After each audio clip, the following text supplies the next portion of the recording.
Question number 1, we are told simplify 4 divided by root 5 plus root 2 minus 3 divided by root 5 minus root 2. So this is a third, and what we need to do is to cross multiply. So we multiply 4 multiplied by root 5 minus root 2, and you cross the other one, 3 multiplied by root 5 plus root 2.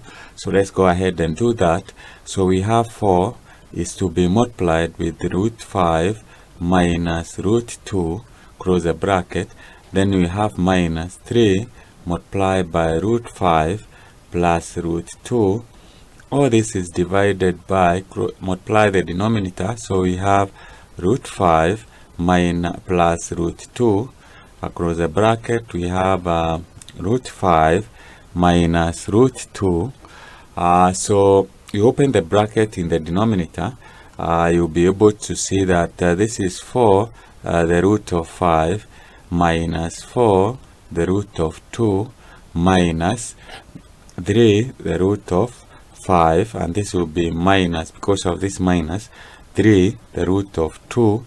All this is divided. You realize that the denominator is a is a difference of 2 squares, so we can write it like this: root 5 squared minus root 2 squared. Alternatively, you can multiply, you still end up with some things like that.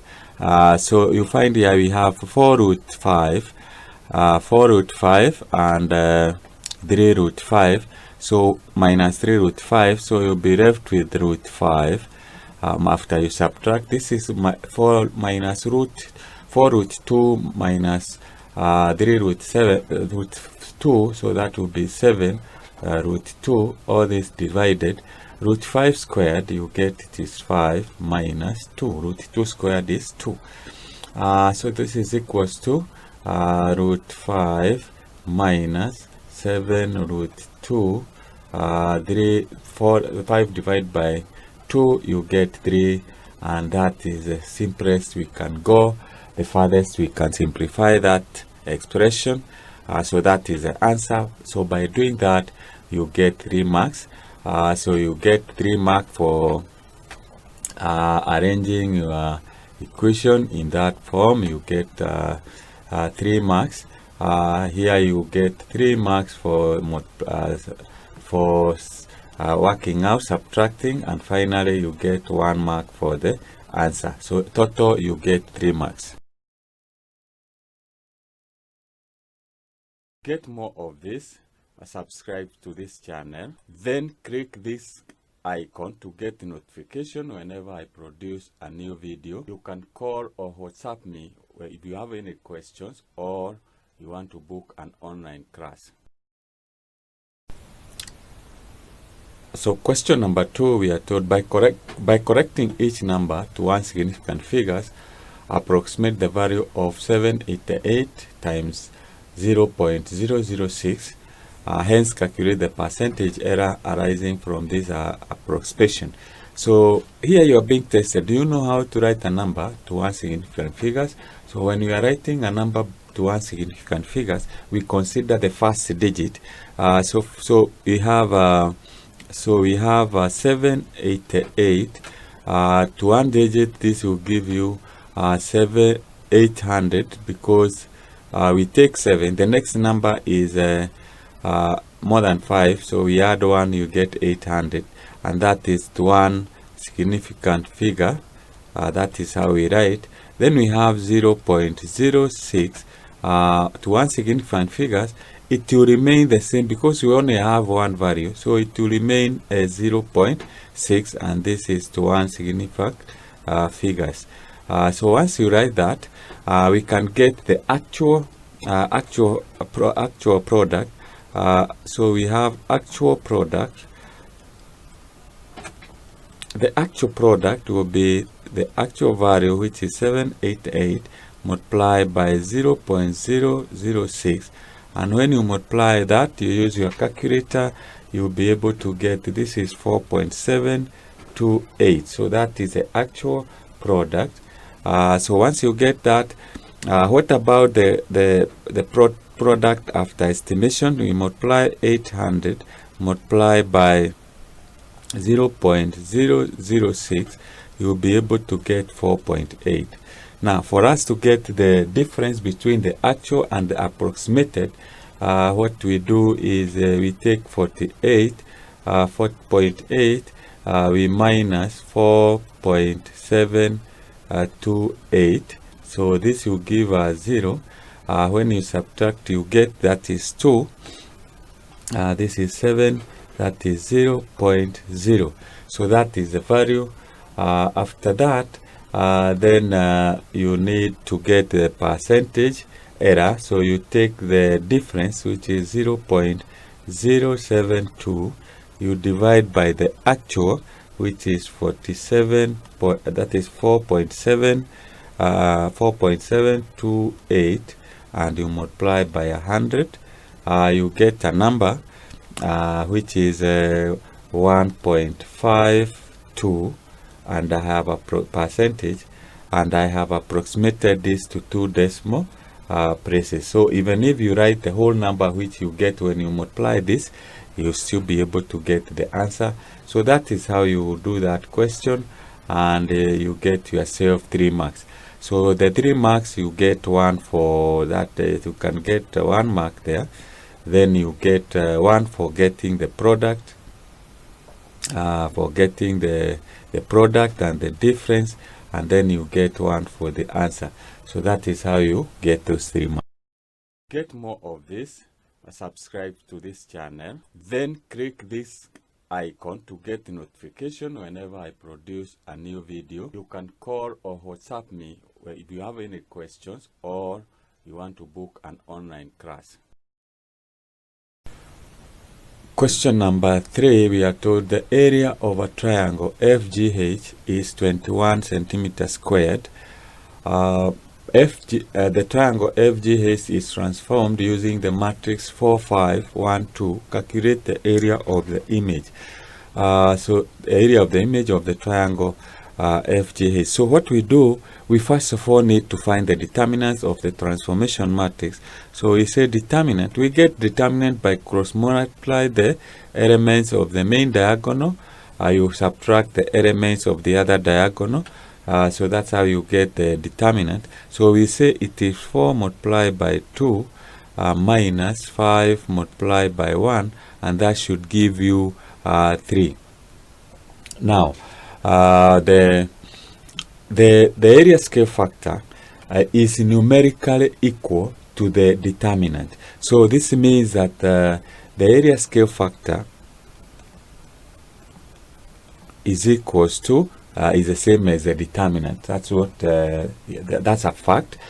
So from there we say that it means that if we take the area of the image, so we can say area of the image divided by area of the triangle should give you 3, implying that then it means that when you multiply the area of I is equals to 21, you multiply by 3, and you get that is equals to that will give you 63 centimeters squared. That's how you work out that, and you get 2 marks. So the first thing is you get 1 mark for assigning the determinant to the area scale factor, and you get one mark for the answer, and that adds up to 2 marks. Get more of this, subscribe to this channel, then click this icon to get notification whenever I produce a new video. You can call or WhatsApp me if you have any questions or you want to book an online class. Question number 4, we are told make S the subject of the formula. So W is equals to the cube root of S plus T over S. You get 3 marks. So you get the cube of both sides. So we have W cubed is equals to, now this will be S plus T all over divided by S. So once you do that, then you can multiply both sides by S. So we have W cubed S is equals to S plus T. Then take S to the left hand side. You have W cubed s minus s is equals to t. From there, factor out s, so you have s is equals to w cubed minus 1 is equals to t, and then divide both sides by w cubed minus 1. So our s is equals to t divided by w cubed minus 1. So that's how you work out that. So you'll be allocated marks. Here maybe you get 1 for 1 mark there. Then you can get 1 mark there, and you get 1 mark for the answer. So that's how you work out that question. Get more of this, subscribe to this channel, then click this icon to get notification whenever I produce a new video. You can call or WhatsApp me if you have any questions or you want to book an online class. Question number 5, we are to solve the equation 2 log x minus log into bracket x minus 2 is equals to 2 log 3. You get 3 marks. So the first thing we do is to apply the first row of logarithm, and we write our logarithm like this. So we have the logarithm. This will be, we take 2 to be power squared minus this remains the same, the logarithm of x minus 2 is equals to, and here we apply the first row of logarithm, we write it as logarithm of 3 squared. So once you get that, now we can combine the left hand side, and we have so we have the logarithm of, this will be x squared divided by x minus 2, that is into bracket, is equals to the logarithm of 9. So you get the anti-logarithm, you get your x is equal x squared divided by x minus 2 is equals to 9. You cross multiply and you'll be able to get, this is x squared is equals to 9x minus 18. So with that now, we can be able to write this is x squared, sorry for that. So we can now rewrite our expression. We write x squared, we have minus 9x plus 18, that is, you bring 9x and minus 18 to the left hand side, is equals to 0. That is a quadratic equation, which you can simplify and say you can factorize, and you have our factors are, we have, I hope you know, you get two numbers such that when you add them you get minus 9, when you multiply them you get 18, and these two numbers are minus 6 and minus 3. So when you factor out you get our x minus 6, close the bracket, you have x minus 3 is equals to 0. So it means our x is equals to 6, and or x is equals to 3. So that's how you work out that, and you get yourself 3 marks. So you get 3 marks, you get a mark here, get a mark there. You get 1 mark for solving the quadratic equation, and 1 mark for getting the answer. So that's how marks will be awarded in this question.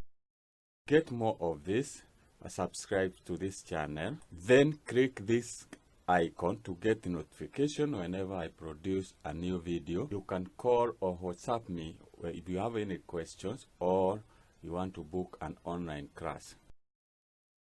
6, we are told cargo deposited 30,000 Kenyan shillings in a financial institution that paid the simple interest at the rate of 12% per annum. Nekesa deposited the same amount of money as cargo in another financial institution that paid compound interest. After 5 years, they had equal amount of money in the financial institution. Determine the compound interest rate at 1 decimal place for Nekesa's deposit. So here, since we are told, let's start with cargo. Cargo had that 1,000, so he invested in what we call simple interest, and the formula for finding the simple interest is PRT over 100, where P is the principal, R is the rate, and T is time. So for 5 years, we have 30,000. You multiply by the rate was 12%. You multiply by time is 5, and you divide by 100. So you can simplify by dividing by 100, then using your calculator you multiply that, and you'll be able to get 18,000. So this is the amount that was the interest that Cargo's money, 30,000, earned. So it means after 4 years, his amount in the bank was, or in the financial institution, was 30,000, which was a deposit, and you add to 18,000, which was interest earned after 5 years, and this is equals to 48,000. Because we are told that after 5 years they had the same amount, it means that amount in the case was also 48, and the formula for finding compound interest, we say it is amount is equals to P, the principal, 1 plus R over 100 raised to power n. That is the number of years or time. So we substitute, implying that 48,000, that is the amount that was in the bank, is equals to 30,000, which the principal, the money he invested, she invested, and this is 1 plus R is what we are looking for. You divide by 100, and n is equals to 5 years. So with that, now we can divide both sides by we divide both sides by 30,000. This will give you if you divide by 30,000 both sides, divide by 30,000. So you simplify, you will be able to get that this is 1 plus R over 100 to power 5 is equals to, this is coming to, when you divide that, you get it is 1.6. You get the fifth root, or you multiply by 1 over 5, so you'll be able to get that 1 plus R over 100 is equals to 1.6 to power 1 over 5. You can use your calculator to work out this. So you'll be able to take 1 to the other side, then you'll be able to get, if you get 1, that is 1.6 to power 1 over 5, you'll be able to, this implies that 1 plus R divided by 100 is equals to 1 point. You are getting, when you substitute, you get 1.0, 9856. That is using your calculator, meaning that R over 100 is equals to, subtract 1 both sides, it is equals to 0.09856. So you multiply by both sides by 100, and you'll be able to get R is equals, when you multiply here, you get it is 9.856. And because we are told to 1 decimal place, it means R is equals to 9.9%. So that's how you work out that question, and you get yourself 4 marks. So I hope you, so the marks will be distributed, like here you get 1 mark, then you come and work here, you get another one, you get another one here, and finally you get for the answer. So that's how you work out that. Get more of this, subscribe to this channel, then click this icon to get notification whenever I produce a new video. You can call or WhatsApp me if you have any questions, or you want to book an online class. Question number 7, we are told the masses in kilograms of 20 bags of maize were 90, 94, 96, on and on up to 105. Using an assumed mean of 96 kg, calculate the mean mass per bag of the maize. So in assumed mean, which you covered in Form 4, the statistics 2, to get the mean, using the assumed mean, what we do is we subtract the data from the assumed mean. We get the mean of the difference, and then to get the mean, we add the assumed mean plus the mean of whatever we have come up with from the differences between the data and the assumed mean. Sometimes you draw a table, but since we are dealing with simple data here, you can just work it without drawing the table, but you have to be careful not to make mistakes. So I'll just take the values. I take 90 minus 96, and that is going to give me minus 6. Then we have 94 minus 6 is minus 2. Then we have 96 minus 96, we get 0. Then we have 90, that is 98 minus 96, we get plus 2. Then we have 99 minus 96, that will give me positive 3. Then we have 102 minus 96, and that will give me positive 6. Then 105 minus 96, that will give you plus 9. 91 minus 96, that is 91. We have minus 5. Then we have 102 minus 96, that will give me positive 6. Then we have 99 minus 6, we have positive 3. We have 105 minus 96, that will give me positive 9. We have 94 minus 96, we have minus 2. Then we have 99 minus 96, we have positive 3. Then we have 90 minus that, you get minus 6. We have 94 minus 96, we get minus 2. We have 99, we can say 99 minus 96, we have plus 3. Then we have that 98 minus 96, that's positive 2. We have 96 minus 96, we have 0. We have 102 minus 96, we get positive 6. And finally we have 105 minus 96, which will give you 9. So those are the differences, which we can say D, which is data minus. So the mean of D is equals to the summation of D divided by the number of data, which is if you add all this, you'll be able to get this is equals to that 8. So this means this is at 8. The mean is at 8 divided by 20, and that will be able to give you, if you divide, you get 1.9, meaning that the mean of the data is equals to, now we take the assumed mean and we add to 1.9, and this will be able to give you 97.9, and that is the mean. So that's how you work it out. Hope you are followed.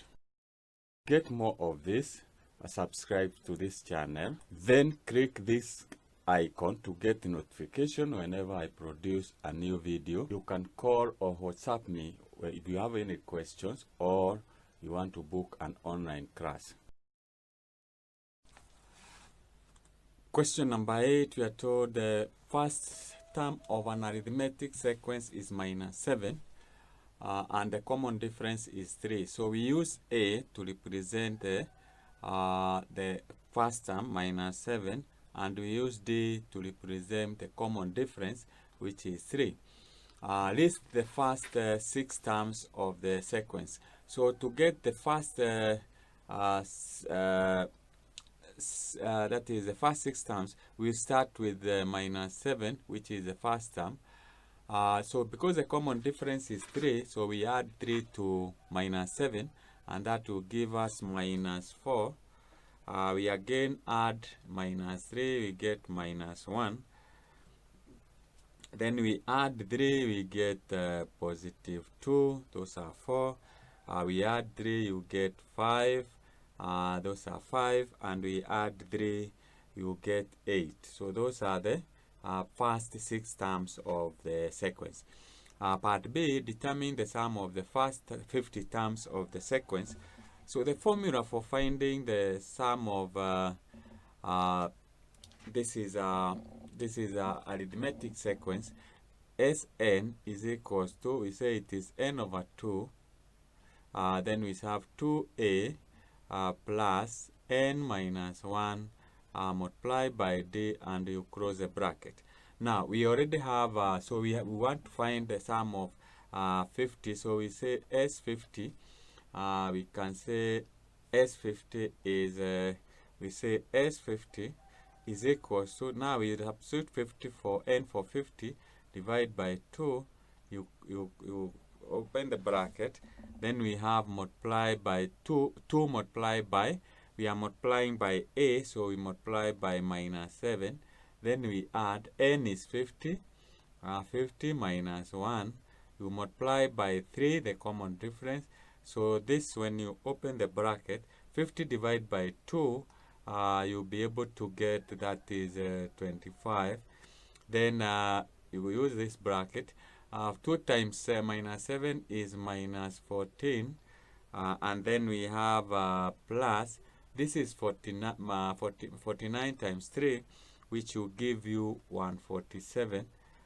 So this is equals to, then you say 25 multiplied by 147 minus 14 is 133, which when you multiply using your calculator, you get it is 3,325. So that is how you work that question, and you get 3 marks. Get more of this, subscribe to this channel, then click this icon to get notification whenever I produce a new video. You can call or WhatsApp me if you have any questions or you want to book an online class. Question number 9 is on probability. We are told a bag contains 2 white balls and 3 black balls. A second bag contains 3 white balls and 2 black balls. The balls are identical except for the colors. 2 balls are drawn at random, one after the other from the first bag and placed in the second bag. Calculate the probability that the 2 balls are both white. Okay, you can write the probabilities, but as for me, I like using the tree diagram because it is much more easier. So let me put the tree diagrams here. So from the first bag, we have a white ball and a black ball. How many balls are white? There are 2. How many are black? There are 3. So it means the probability of picking a white ball is 2 over 5. That is 2 white balls out of the 5. The probability of picking a black is 3 over 5. Remember, when you add these two probability, they should add up to 1. If you pick a white ball the first time, the first pick, then you go for the second pick, you can pick a white ball. But because we are not replacing, we are picking the ball, putting it in the second bag, which is the same as not replacing, then it means since we had taken 1 white, only 1 white ball was remaining, and the total number of balls were 4 because 1 was picked and the total was 5. And we can say you can also pick black, which because you have not picked any black in this case, the black ball remains 3 out of 4. Now we're looking at the question. We are told to calculate the probability that the 2 balls are both white. So the only option is this option. So the probability that they are both white is equals to the probability of picking a white ball the first time. You multiply by the probability of picking a white the second time, which is equals to, the probability of picking a white is 2 over 5. You multiply by the probability of picking a white, which is 1 over 4. You can simplify here by 2 is 2, by 2 is 1. So this is equals to 1 times 1 is 1, and that is 5 multiplied by 2, you will be able to get 10. So that is the probability that the two balls are white, and you get yourself 2 marks. So you get 1 mark here for the method, that is for substituting the probability, and 1 mark for the answer. So that totals to 2 marks. Get more of this, subscribe to this channel, then click this icon to get notification whenever I produce a new video. You can call or WhatsApp me if you have any questions or you want to book an online class. Question number 10, we are told an arc 11 centimeter long subtends an angle of 70 at the center of the circle. Calculate the length, correct 1 decimal place of a chord that subtends an angle of 90 degrees at the center of the same circle. So first of all, we need to find the radius of this circle. After finding the radius, it is going to help us to calculate the length of the chord. So to get the radius, we say if we take 70, the angle 70, divide by the 360, that is the formula of finding the length of the arc. So 70 degrees over 360 multiplied by 2 pi r. So this is 2. Our pi is 22 over 7. You multiply by the radius should give you 11. We can simplify here. By 7 you get 1. By 7 we get 10. By 10 we divide that. We can divide this by 2, you get 18. By 2 you get 1. By 2 you get 9. By 2 you get 11. So here it is, you remember the length of the arc is 11. So what we do is we say 11 over 9r is equals to 11. So to be able to get r, we say that r is equals to 11. You multiply by 9, you divide by 11. So 11 and 11 disappears, or is equals to 1. Our radius is equals to 11. Now, once you get the radius, if we make a sketch of that circle, we are told to find the length of the chord that makes an angle of or subtends an angle of 90. So if we draw that, it means that is the chord. This angle is 90, and this is the radius, and that is the radius. Since we know the radius is equals to 9, and this is a right angle, you use the Pythagoras theorem to get the chord, which is our, we can say our x. So our x, can say our x is equals to, using the square, the Pythagoras theorem, 9 squared plus 9 squared, because the radius is 9. This is equals to the square root of 162, which when you use your calculator, you get this is equals to 12.7, and that is to 1 decimal place as instructed here. So you can write 1 decimal place. This is 12.7 centimeter. So that's how you work out that. So we can put here centimeter, no problem. So you get 4 marks for doing that. Now here you get marks. For example, you can get marks here for working out that. So you get 1 there. Identifying R, you get another mark. Coming up with the formula of finding the chord is 1 mark, and finally you get 1 for the mark for the answer.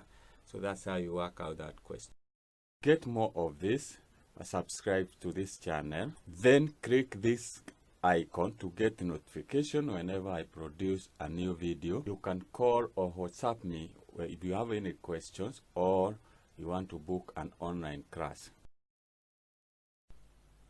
Question number 11. We are told, given that QI plus a third j plus 2 over 3k is a unit vector, find q. A unit vector is a vector whose magnitude is equals to 1, and therefore we know the vector I is written as so we can write q into bracket. It is 1 0 0, that is I, plus a third j is written as 0 1 3, that is a 3 unit vector of 3 dimensions. So they have 2 over 3, and it is written as 0 0 1.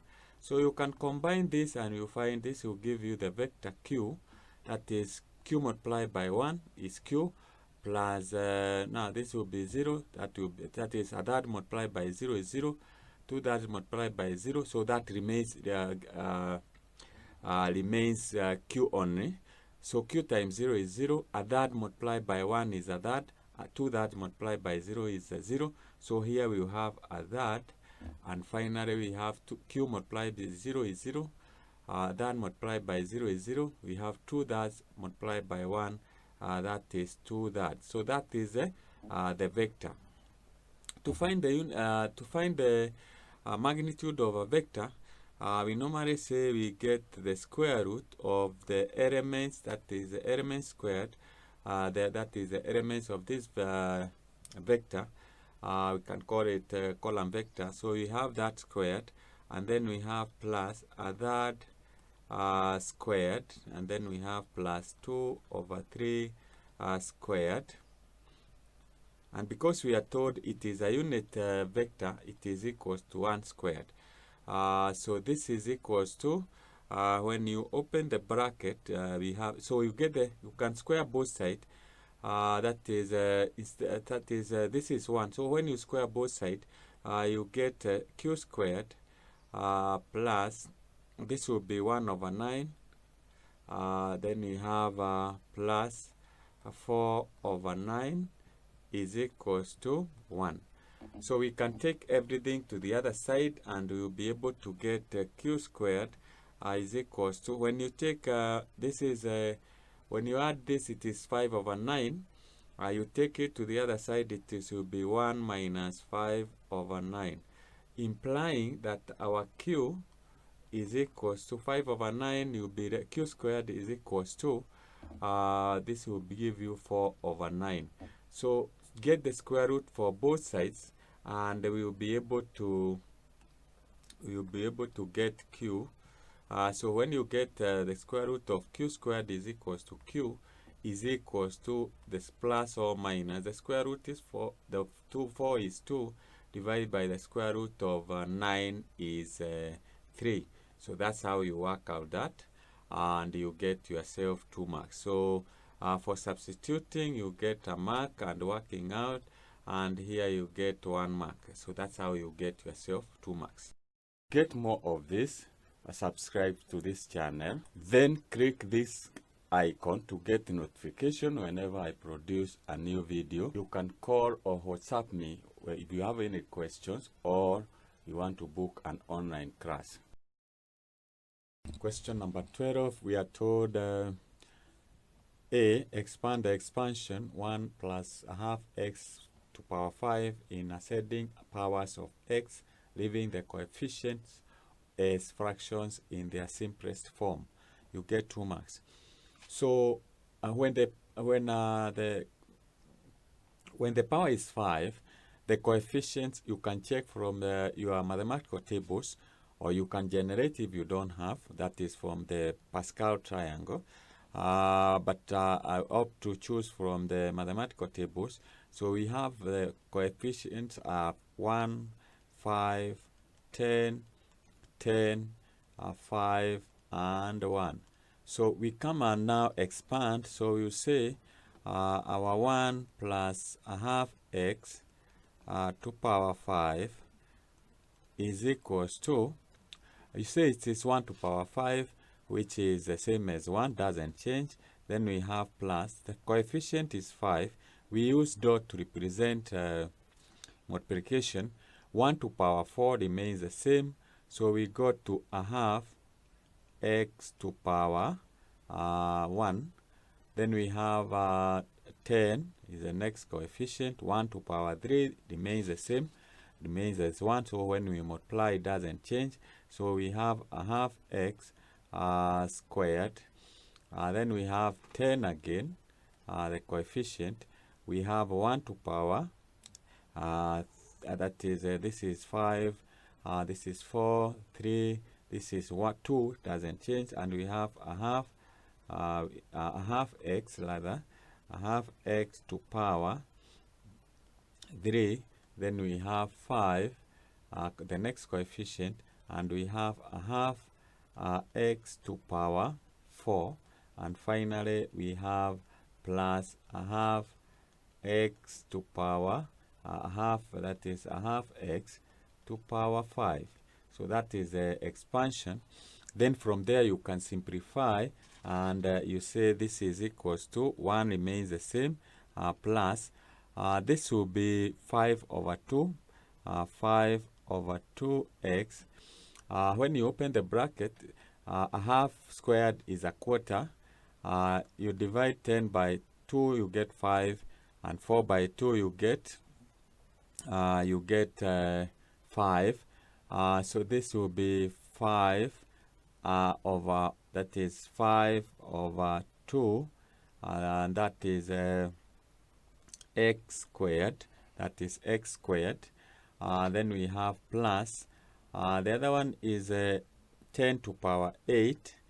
10 to power 8, you divide by 2, you'll be able to get 5 over 4, and x is to power 3. Then we have plus, this is 5 over, that is 5. 2 to power 4 is 16. So you say it is 5 over 16, x to power 4.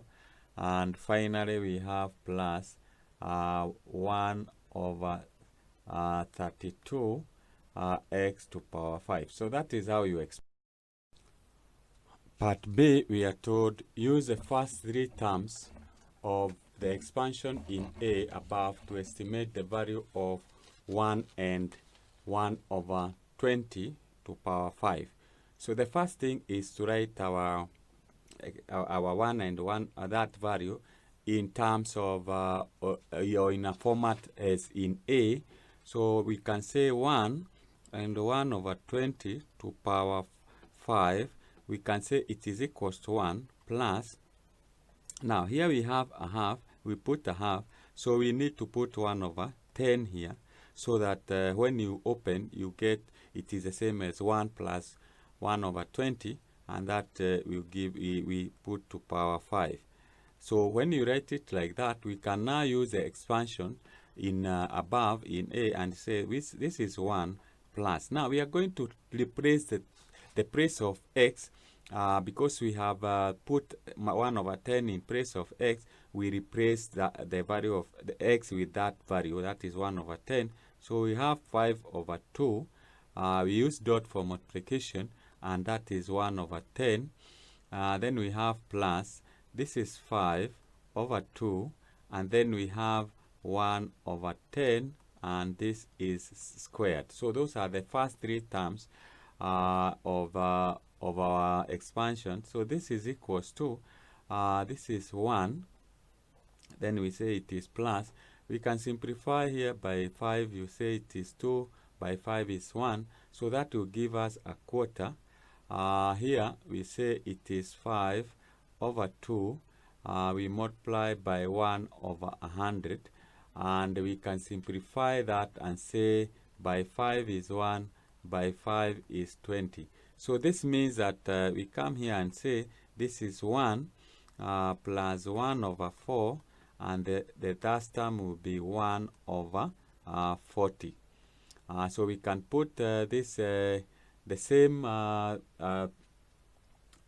denominator, or with what we say the LCM. So 1 is the same as 40 over 40, plus a quarter is the same as 10 over 40, and then we have 1 over 40, and that will give you, when you add 1 plus That is 40 plus 10 is 50, plus 1 is 51 divided by 40, which gives you 1 and 11 over 40. So that is how you use the expansion to get the first three terms of our expansion. And that way you get yourself 2 marks. So you get 1 mark here for the expansion here, and you get 1 mark for the answer. And that is how we do that. Get more of this, subscribe to this channel, then click this icon to get notification whenever I produce a new video. You can call or WhatsApp me if you have any questions or you want to book an online class. Question number 13, we are told a circle whose equation is x minus 2 plus y minus k squared is equals to 10 passes through the point 25. Find the value of k, and you get 3 marks. Now, since our circle passes through this point, it means that we can replace the values of x, which is 2, and value of 5, which is y, in our equation. So we say x is 2, so we say it is 2 minus 1 into bracket squared. You just replace 2 there and replace 5 there, plus 5 minus k into bracket squared is equals to 10. With that, 2 minus 1 is 1. 1 squared is the same as 1, plus, when you expand this, that will give you 25 minus 10k plus k squared. You did that in form 2 is equals to 10. Now we can start with k squared followed by minus 10k. Now 1 plus 25 is 26, so we say plus 26. We bring 10 to this other side, it will be minus 10, and that will be equals to 0. So once you do that, then we have k squared minus 10k. This is 26 minus 10, that will give us plus 16 is equals to 0. So this is a quadratic equation, and what you need is to get two numbers such that when you add them, you get minus 10. When you multiply them, you get 16. So we can write the numbers are minus 2 and minus 8. We can say minus 8k minus 2k plus 16 is equals to 0. But you can write direct factors if you are comfortable. But since we are revising, let's go through the process. So we factor out k here. We'll be left with k minus 8. And then we have, we factor out minus 2. We'll be left with k minus 8, which is equals to 0. So we factor out k minus 8, and we have k minus 2 is equals to 0. Since we are told to find the value of k, then when we get there, what we say is that either k minus 8 is equals to 0, or k minus 2 is equals to 0. So we take 8 to the other side. We have k is equals to 8, and we also take 2 to the other side, or k is equals to 2. So k is satisfied by two values, that is 8 and 2, and with that you get 3 marks. So the first thing is expanding. The marks that you get here is expanding your expansion here, then solving the quadratic equation here, and you get your answer there. So that's how the 3 marks will be awarded. Get more of this, subscribe to this channel, then click this icon to get notification whenever I produce a new video. You can call or WhatsApp me if you have any questions or you want to book an online class. Question number 14, we are told water and milk are mixed such that the volume of water to that of milk is 4:1, taking the density of water as 1 gram per centimeter cube and that of milk as 1.2 gram per centimeter cube. find the mass in grams of 2.5 liters of the mixture. You get 3 marks. So how do we get the volume? The volume, since we are given the total volume of the mixture is 2.5, maybe we can start by 2.5 liters. 1 liter is equals to 1000 centimeter cube. So this means it is 2500 centimeter cube. Now, because water is the ratio of water to milk is 4:1, then to get the volume of water is equals to, then it is 4 parts out of 5 multiplied by 2500 centimeter cube, and that should give you, you can use your calculator, you'll be able to get that. Those are 2000 centimeter cube. Then from there, volume of milk is equals to 1 part of 5 of 2500 centimeter cube, and this will give you 500 centimeter cube. Now, so that is the volume. If we want to get the mass of water, we can say mass of water. To get mass, we multiply density multiplied by the volume. So density of water is 1 gram per centimeter cube. You multiply by the volume, which we have found it is 2000 centimeter cube. So you find that this centimeter and that centimeter cancels. So it means the mass is that we get it is 2000 grams. 2000 grams. So again we go to mass of milk. Mass of milk, again it is density multiplied by volume. The density of milk is 1.2 gram per centimeter cube. You multiply by the volume, which is, we have found it is 5 centimeter cube. So you realize that now this also disappears. When you multiply 1.2 multiplied by 500, you will be able to get it is equals to 600 grams. Now, to get the so the total mass of that is you are required to find the total mass. Total mass is equals to 2000 grams plus 600 grams, which will give you 2600 grams. So that is how you do that. Remember, you are taught how to get density in Form 2. Density is equals to mass over volume.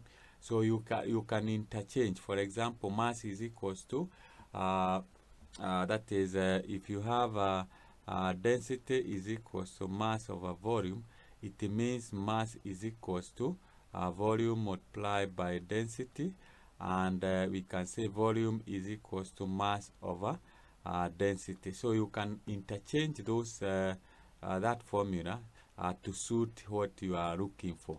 So that is how you do that question, and you get yourself 4 marks. Of course, you get marks for getting the volume. So that is 1 mark. That's 1 mark.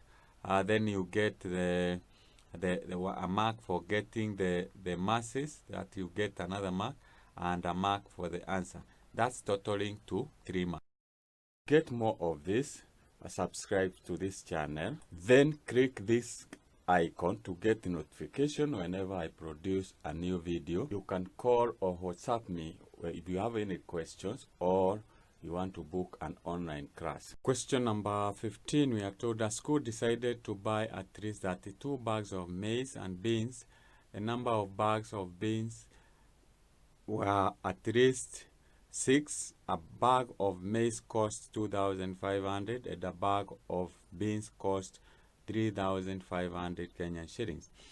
The school had 100,000 Kenyan shillings to purchase the maize and beans. Write down all the inequalities that satisfy the above information. So the first thing we can say is let X represent maize, and y and y represent beans. That is beans. So what we have is the school.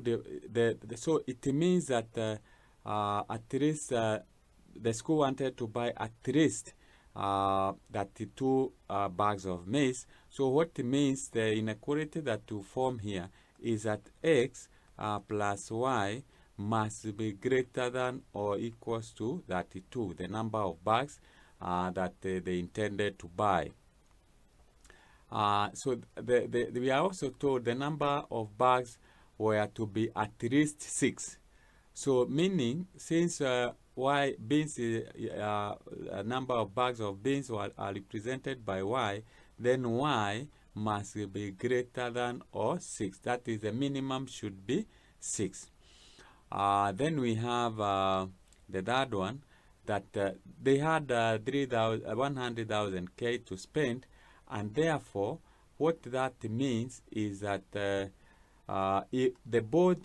if you multiply the cost of maize, that is 2500x plus the cost of one bag of beans is 3500y, that should be, because they only had 100,000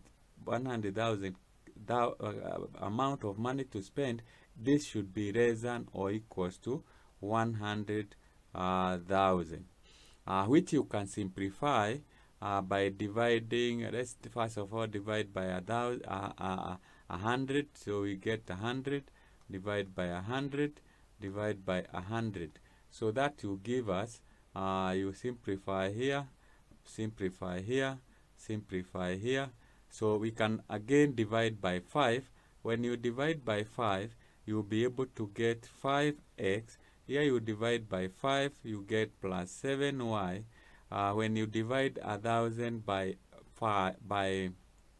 5, you get it is 200. So these are the three inequalities that describes the information given up there, and the marks to be awarded.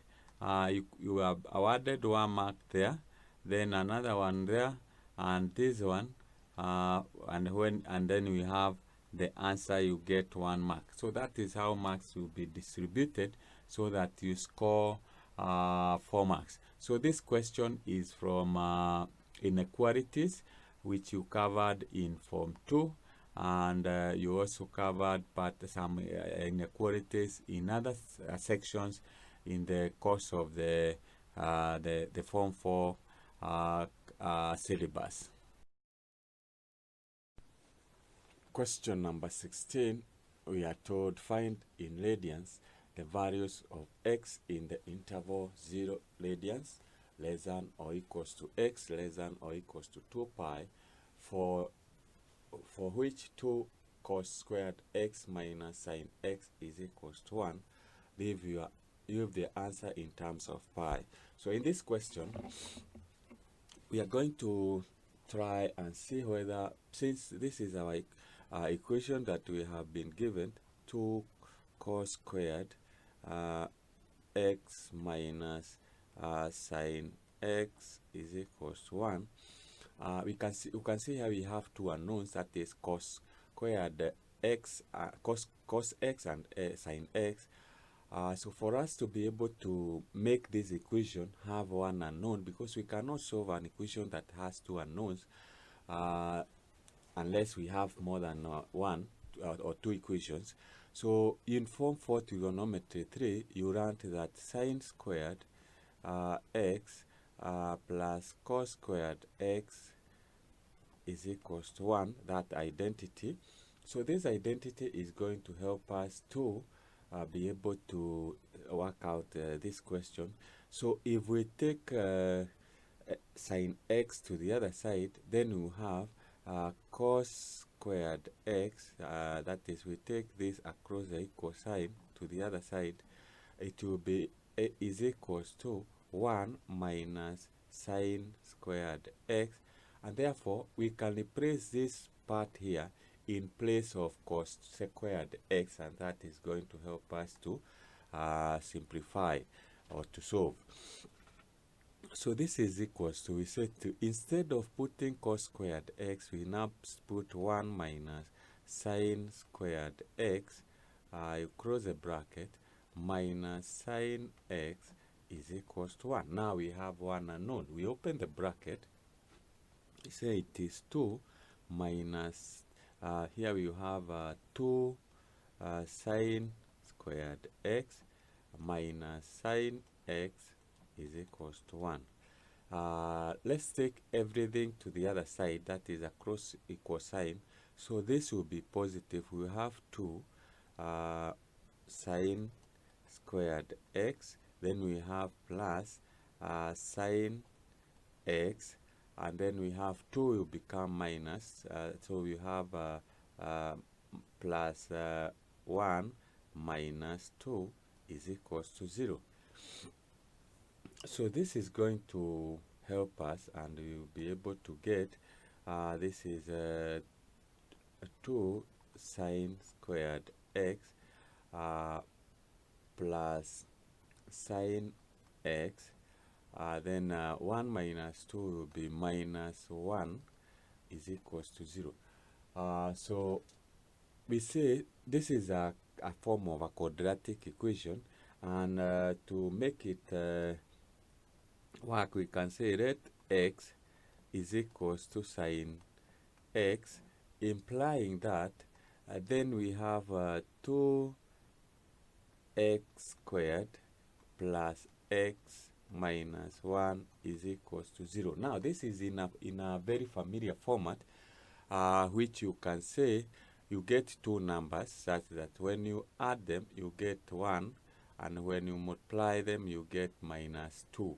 So these two numbers are 2 and minus 1. So we rewrite our equation and say this is 2x squared plus 2x minus x minus 1 is equals to 0. You factorize, you have 2x, and then we have x,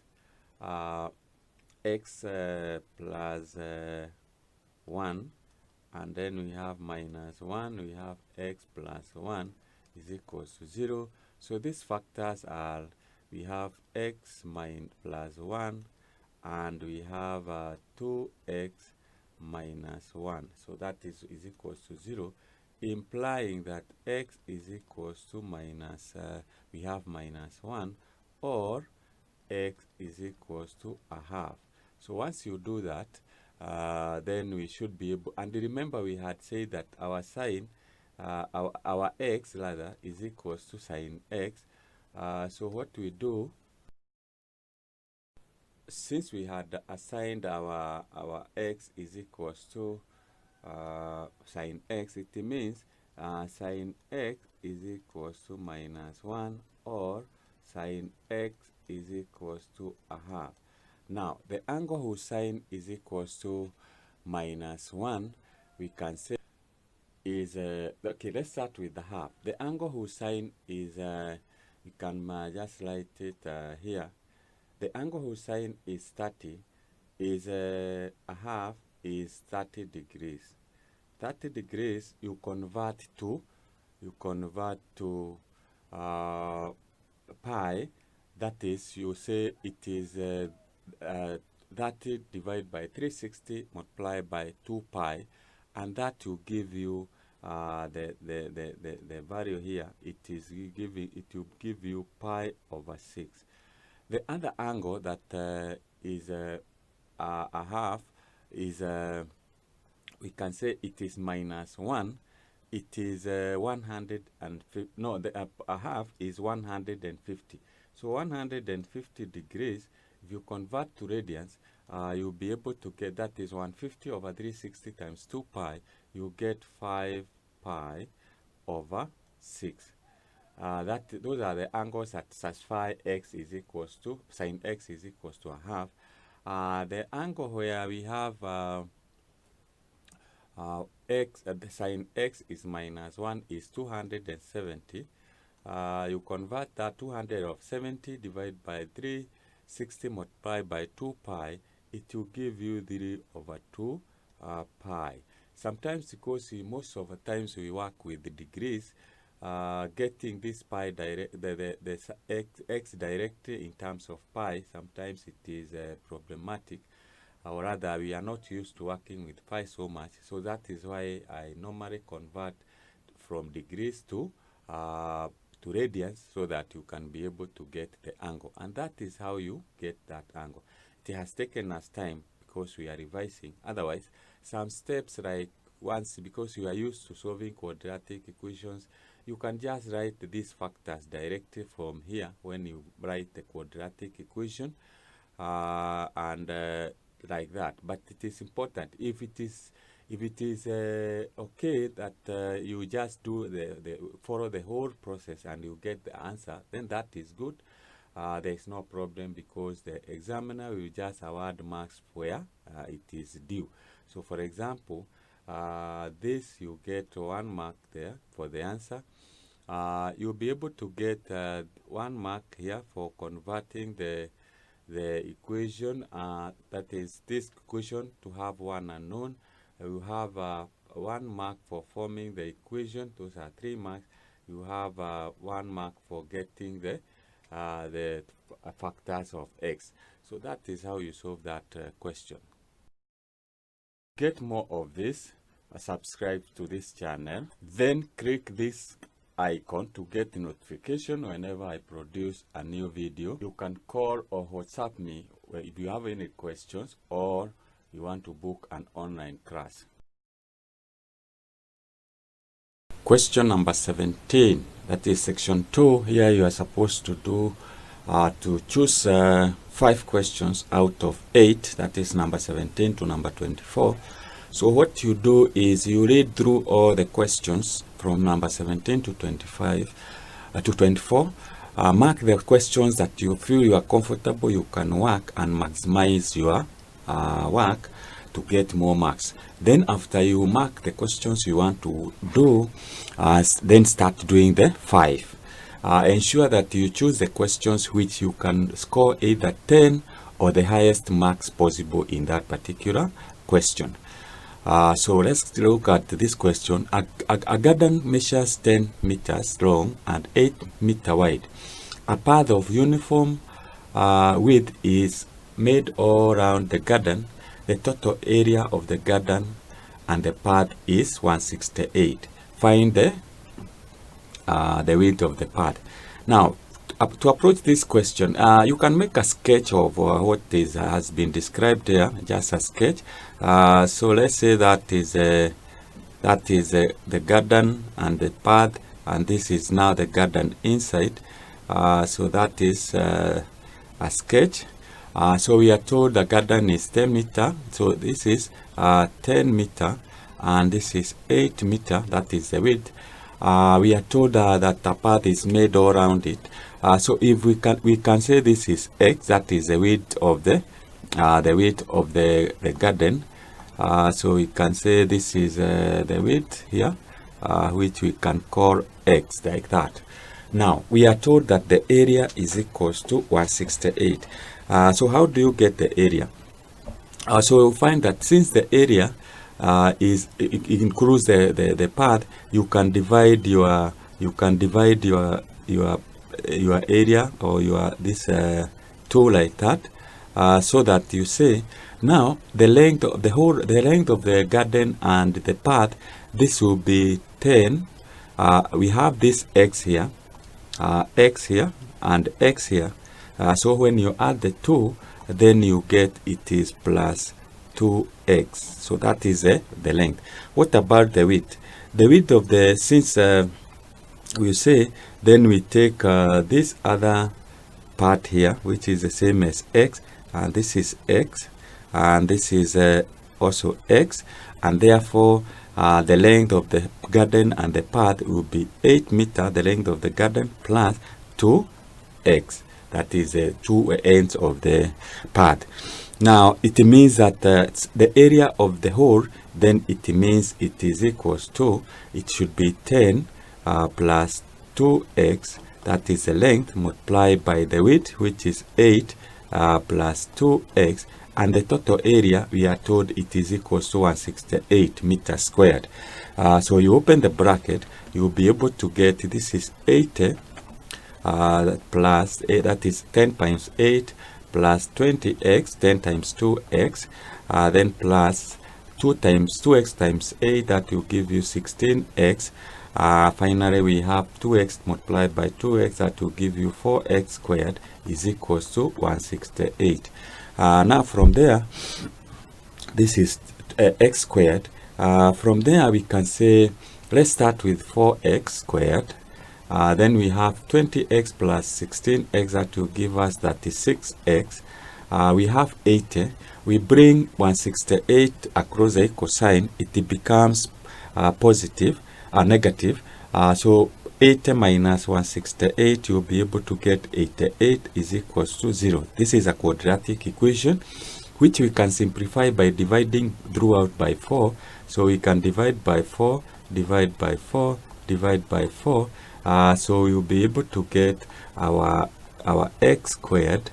Then we have plus, this will be 9x minus 44 is equals to 0. This quadratic equation, what you do is you get two numbers such that when you add them, you get 9. When you multiply them, you get 9. And that is minus 44. And you get the factors. The factors will be x minus 2. And we have into bracket x plus 11 is equals to 0. This is that x is equals to 2 and minus 11. Since we are talking of length, a length cannot be negative. So what you do is you ignore minus 11, and we say x is equals to 2 meters, which is we had defined as the width of the path. So that is how you work out that question. You get 4 marks. You get 1 mark here for expressing that. Expressing your whatever you have your factors into a quadratic equation, solving the quadratic equation, and you get 1 mark for declaring the answer. So that is how you get the 4 mark. Part B of question number 17, we are told the path is covered with a square concrete slab. Each corner of the path is covered with a slab whose size is equal to the width of the path. The rest of the path is covered with the slabs of 50 centimeter. The cost of making each corner slab is 600 shillings, while the cost of making the smaller slab is 50 shillings. Calculate the number of slabs used. Number 2, the total cost of the slab used to cover the whole part. So to approach this question, we still you can use the previous sketch, or you can just I just draw another one, because now I'm using a different format. But for you, you can use the earlier one that you had drawn. So you draw the sketch like that. Since we are told that the corners are covered by slabs which are equal to the width of the path, so these are the 4 parts. Remember, we had said that this is 10 meter and this is 8 meter. Now, once you have that, in part A, we said that this is our x and that is our x, that is the width of the and of the path, and we said x is equals to 2 meters. Now, this we want to calculate the number of small squares. So if these are 2 meters, we can say here, since we said these are 2 meters and 1 meter, so the area, it means that 1 meter, 1 meter across here is, and it is 1 meter and 2 meters. So you can say for 1 meter out of 10, the area of is 2 multiplied by 1, and the area, that is meter squared, you divide by the area of the small slab it is 0.5 meters, so it is 0.5 multiplied by 0.5. So you get 1 meter across here is carrying that number of slabs. When you divide this meter squared, then you multiply by the number of the number of meters you have here, and then you multiply by 2 to cover the 2. So you to cover the 2, you'll be able to find that when you divide this, you get it is 4. 4 multiplied by 10 is that is not 4, but you find it is 8. 8 multiplied by 10 is 80. 80 multiplied by 2 is 160. So these two sides will carry 160. The other one, you have you do the same. It is 2 meter. You multiply by 1. You divide by the area of a small slab, 0.5 multiplied by 0.5. So you find 1 meter will carry that number of small slab. You multiply by the number of meters, that is 8, and you multiply by 2. So you are looking for that, and when you multiply that, this will give you 8.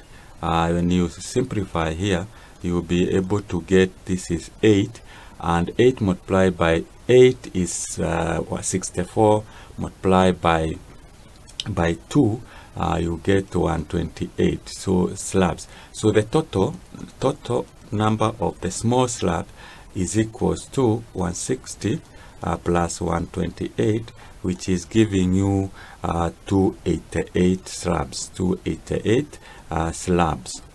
So that is how you do that. So there you get 3 mark. You get 1 mark there. You get 1 mark here. And you get 1 mark for the answer. So the part B of this question, this is part A. We are told calculate the total cost of the slab used to cover the pad. So the corner slabs, that is 1, 2, 3, 4, each was costing 600. So we are going to multiply 600. You multiply by 4. That will be the total cost of the big slabs, or corner slabs rather. You add, the others are 288, and you multiply by the cost of each, which is 50 shillings. And when you use your calculator, you get, this is 2400. You add to this is going to be 14,400. And when you add the 2, then you'll be able to get it is equals to 16,800 shillings. So that is how you work out that. And there you also get 2 marks. So you get 1 mark there. You get 1 mark for multiplying that, and you get you can get here you can get for the 2 marks, that is for small slabs and big slabs, and you get 1 mark for the answer. So that sorry for that. So this is this you get 1 mark here. There are 3 marks, so totaling to 6 marks for that question, and you should be able to score that. So that's how you do that question. Remember, part 1 we had 4 marks. This had have 6 marks, so you should be able to score 10 marks, which is marks for the whole question. Get more of this, subscribe to this channel, then click this icon to get notification whenever I produce a new video. You can call or WhatsApp me if you have any questions or you want to book an online class. Question number 18, we are told in the figure below, P, Q, R, and S are points on the circle with center O. PLT and USTV are straight lines. Line USTV is a tangent to the circle at S. Angle RST is equals to 50 degrees and RTV is equals to 150 degrees. So this is the information given here. So part A, calculate the size of angle QRS. So to approach this, you need to fill the angles that you can be able to identify using the properties of chords and circles, the topic in Form 3. So here, because this angle is 180, you subtract 150 from 180, this angle is 30 degrees. Since this is a radius and USTV is a tangent, it means this angle, the whole of this angle here, that angle is 90. And since we have been given this angle, then it means that angle here is 40. So that in total we get 90. This is the radius of the circle, that is the radius of the circle. So this angle here is also 40 because it is an isosceles triangle. So this angle here is equal to 100 degrees. And then we have this angle. We can use this property. The angle made by the tangent and the chord is equals to the angle subtended by the chord at the circumference. So this angle here is 50. Or you can use a property that angle subtended at the circumference is half the angle subtended at the center. Now that those are, so we check now, since we have this angle 30, this is 50, that add up to 90. So this angle here is 100 degrees. So if that angle is 100, now this angle is 100, then since here we have angle 100 plus 40, that is 140, it means this angle here is 40 degrees, and this angle here, that is PRS, is 80, and therefore it is equivalent to this angle that makes a chord with that is PS and the tangent. So we have that. If we draw a line here, maybe we use a different color. We draw a line here, then this angle is 40. So it means this is an isosceles triangle, and since these two angles are equal, that is 10 degrees, and the angle that you make here. So you'll be left with angle 50. Now, from there, we have PQRS is a cyclic quadrilateral, and opposite angles add up to 180. So since this angle here, this is 40 and 10, that is 50, minus 180, it means that angle here is 130. That is 130. Now looking at all those angles, I couldn't come up with angle QRS. I tried to look all the properties that could give me that, and therefore I didn't get that. So, but in some papers I went through, they were talking of QORS. That is ORS, that which is 40. So I'm not sure whether that value was correct, that angle was correct, or it was supposed to be ORS. So we look at USP. USP we have already identified, it is 80 degrees. Then PQR we have identified it is 130 degrees.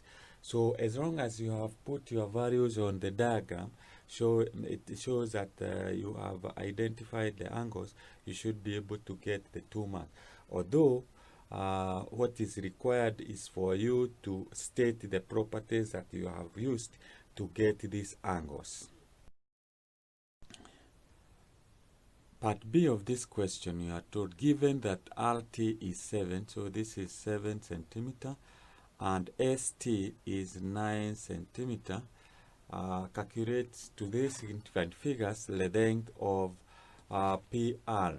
So this is our PR. So if we say, let's say our PR, if we put it, it is X.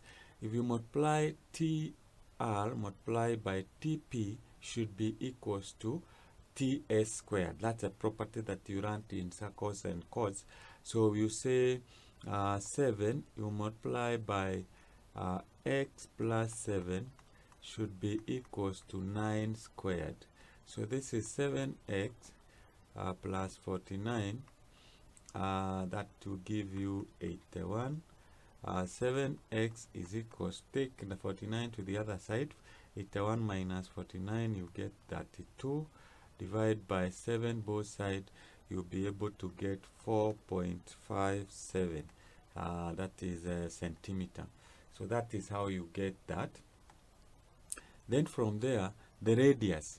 The radius of the circle. Now that we have found the value of x, if we perpendicular bisector of this chord, PR, passes through the center of the circle.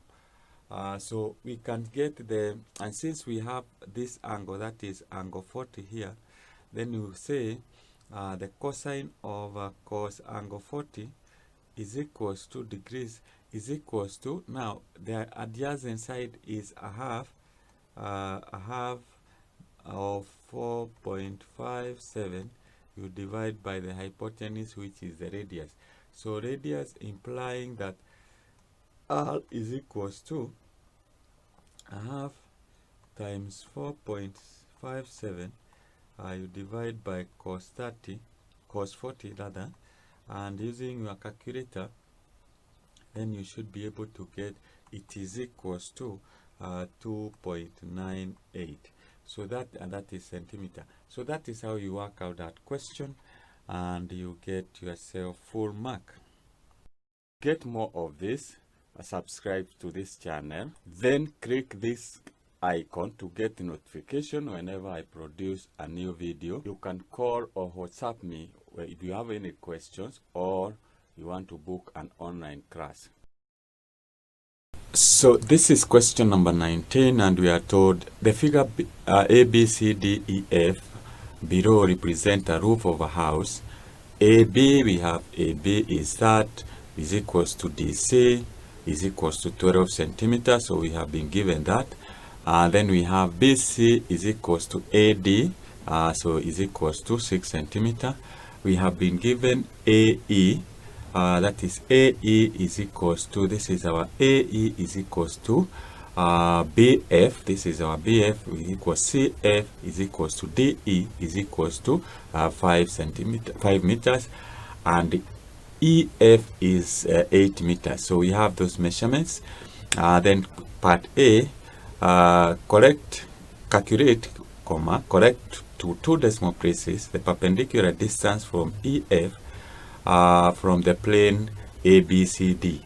So what we are going to do is we are going to drop a perpendicular from F to plane ABCD, and we will use the measurements given to be able to do that. So let's first of all drop that perpendicular. So what I have done here is that this is the height I'm looking for. I'll call it height 1, but I cannot be able to calculate that because I also need I also need this height. So I'll call this height 2.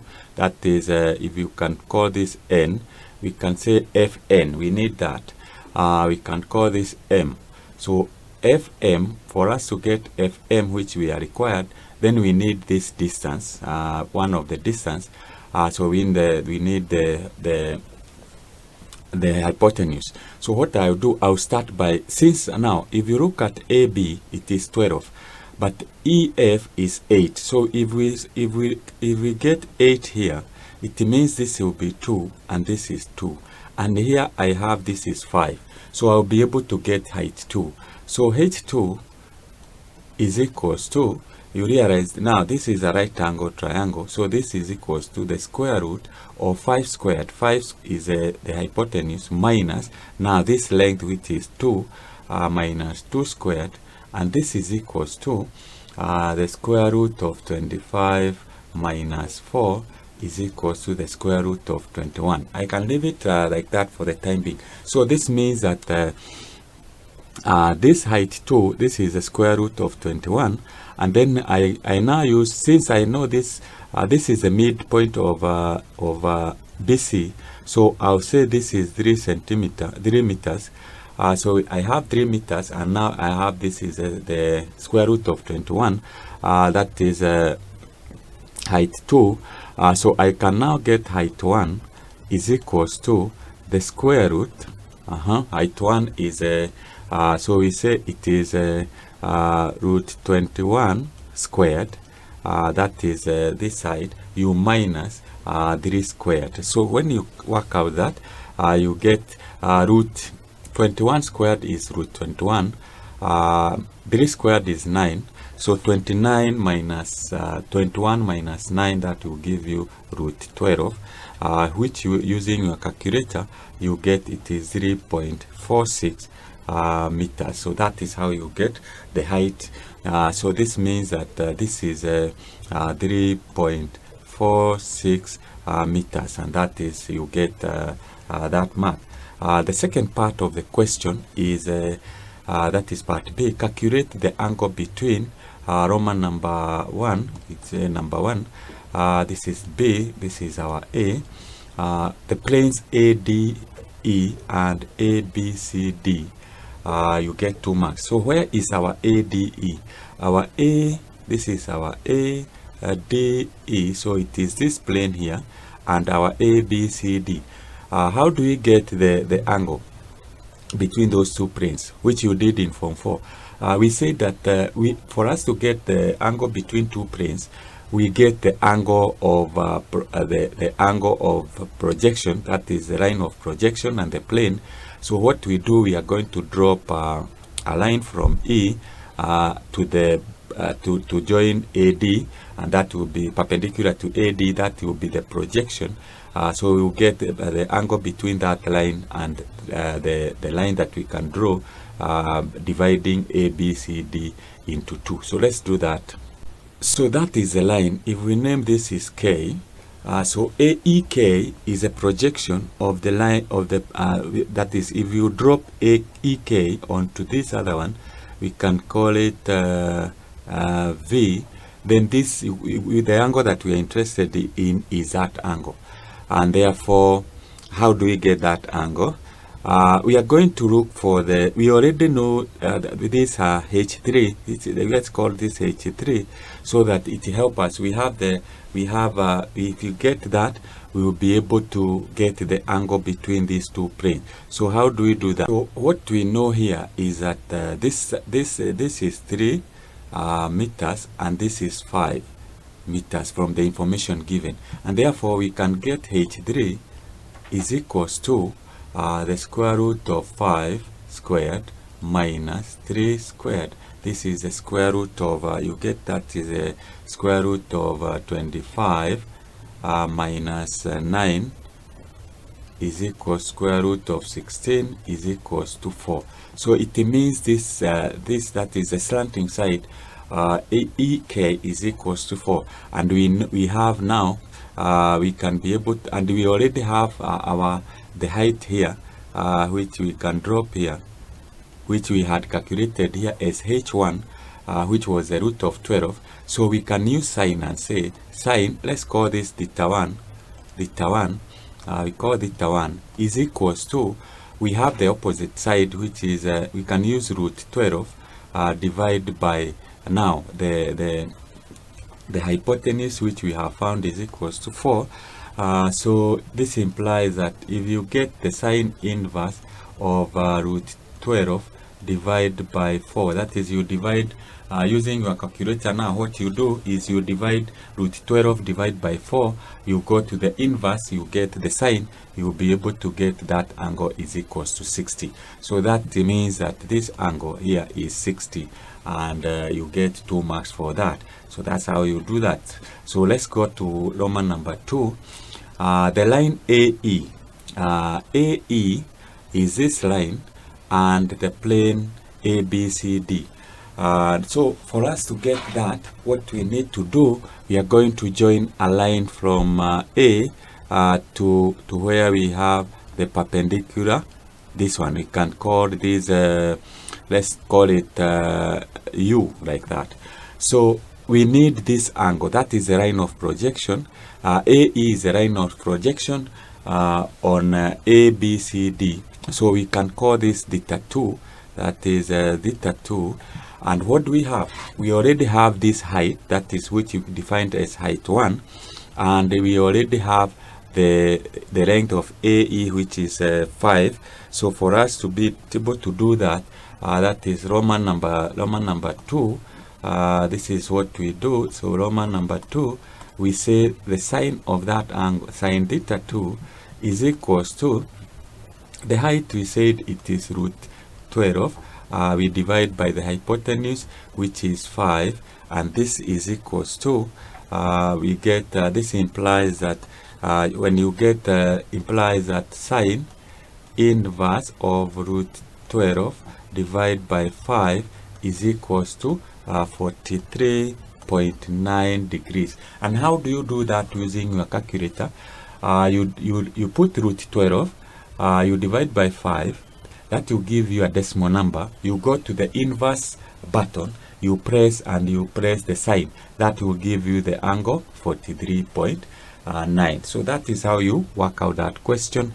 Awarding of marks, you get, getting these heights, you'll be able to get, for example, the first one, you get 1 mark there. You can get this 1 mark. You get 1 mark there, and you get 1 mark for the answer. Part B, it's 2 marks. So for getting, now you get that, identifying the sign and getting the angle. Then part, we have part Roman number, part 2, we have 2 marks. So you get 1 mark for that, and you get 1 mark for the answer. I think there is still part C. Let's have a look at part C of this question so that we complete it. So this is it is B, Roman number 3, which I had left out. The planes A, B, E, F, E. A, that is our A, B, F, and E, and plane D, that is our D, that is our C, that is our F, and that is our. So what we are going to do, it is the angle between the two slanting sides of the roof. So let's, you can use your hand and make a sketch. So we can drop a perpendicular here to the line AB and another one there. So this is the angle that we are interested in. We can call it theta 3. That angle, then we remember we already know this, we had calculated Fn, which we called H2, which we found it is root 21 here. So we can draw a perpendicular here to join U, that is these two lines, MV. So it means we can join that, and that becomes a right angle triangle. This already we know 3 meters. We know the height is root 21, so we can be able to get that angle. So I'll just say Roman number 3 of part B, I will say sine, I use half of the angle. So I have half of the angle theta 3 is equal to, that is half of this angle. It is opposite, that is 3 divided by the hypotenuse, which is, we have found here, it is root 21. So we divide by root 21, and when you divide that, you'll be able to get a half theta. You get, that is what you do here. Let me show you. You get the sine inverse of 3 over root 21. That angle you'll be able to get is equal to, using your calculator, you press 3 divide by root 21. The decimal number you get, you go to the inverse sign, and you press sine. It will be able to get 40.89 degrees. But remember, this is half the angle. So if so we say a half theta is equals to 40.89. So you multiply by 2, and this should give you that this implies that our theta 3 is equals to, you multiply by 2, you get 81.8 degrees, and we are working to 1 decimal place. So that's how you work out that, and you get 2 marks. So you get 2 marks for identifying, you get 1 mark for identifying this, the sign, and you get 1 mark for the answer. In total, you get 10 marks. So that's how you work out that question. I hope you have followed, and that's very good. Get more of this, subscribe to this channel, then click this icon to get notification whenever I produce a new video. You can call or WhatsApp me if you have any questions, or you want to book an online class. Question number 20. We are told a water vendor has a tank of capacity 18,000 900 liters. The tank is being filled with water from two pipes A and B, which are closed immediately when the tank is full. Water flows at the rate of 150,000 centimeter cube per minute through pipe A and 120,000 centimeter cube per minute through B. If the tank is empty and the two pipes are opened at the same time, calculate the time it takes to fill the tank. So I'm going to do this question part by part because of the limited space I have. So let me start with that. One, what you need to know, okay, we are given A is supplying water at a rate of 150,000 centimeter cube per minute. Now, what you need to know is that 1,000 centimeter cube is equals to 1 liter. So this is equivalent to 150. You divide by 1,000, so this will be 150 liters per minute. Pipe B, we have 120,000 centimeter cube per minute, and this, when you do the same, you divide by 1,000, you get this will supply water at 120 liters per minute. So what we say here is that in 1 minute,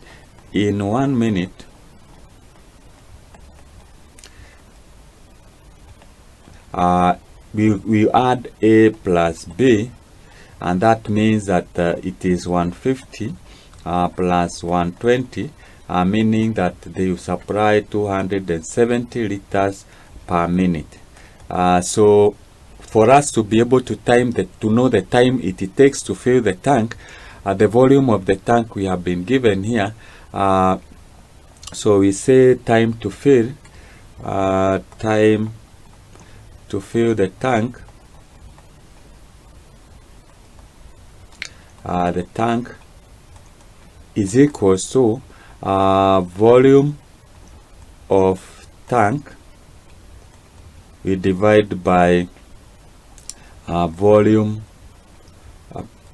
per minute. That is the amount, this is minute, that is the volume that is filled in 1 minute, and therefore the volume of the tank is 18,000, that is 18,900. We divide by the number of liters that the pipe supply in 1 minute. So this is going to give you 70 minutes, which is equals to 1 hour and 10 minutes. So that's how we do that, part A of that.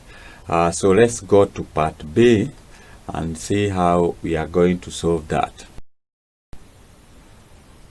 Part B of this question, we are told on a certain day, the vendor opened the two pipes A and B to fill the empty tank.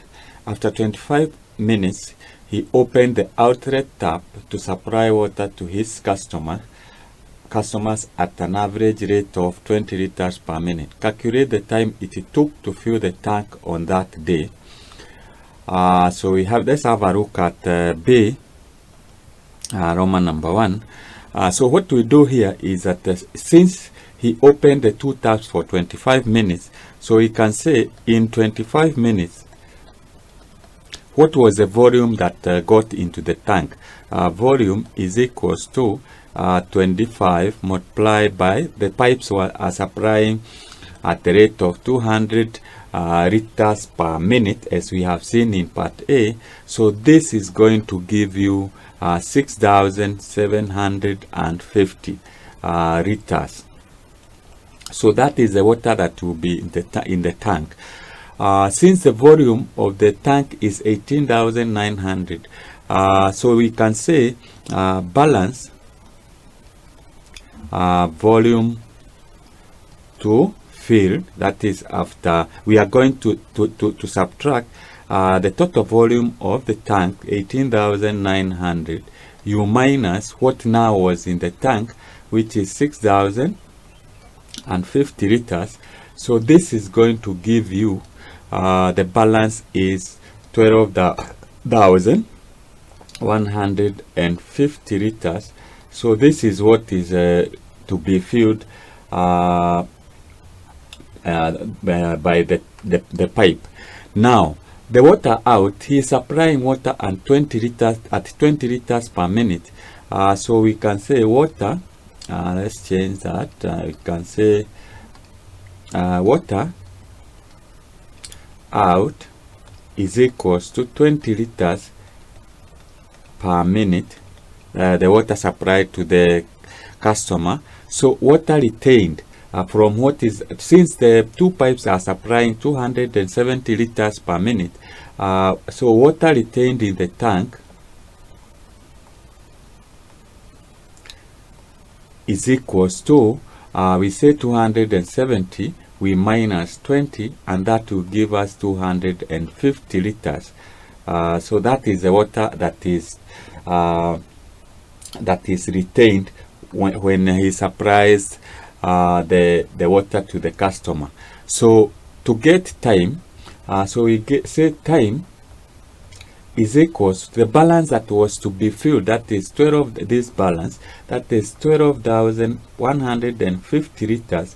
You divide by what is being retained after supplying 20 liters of water to the customer.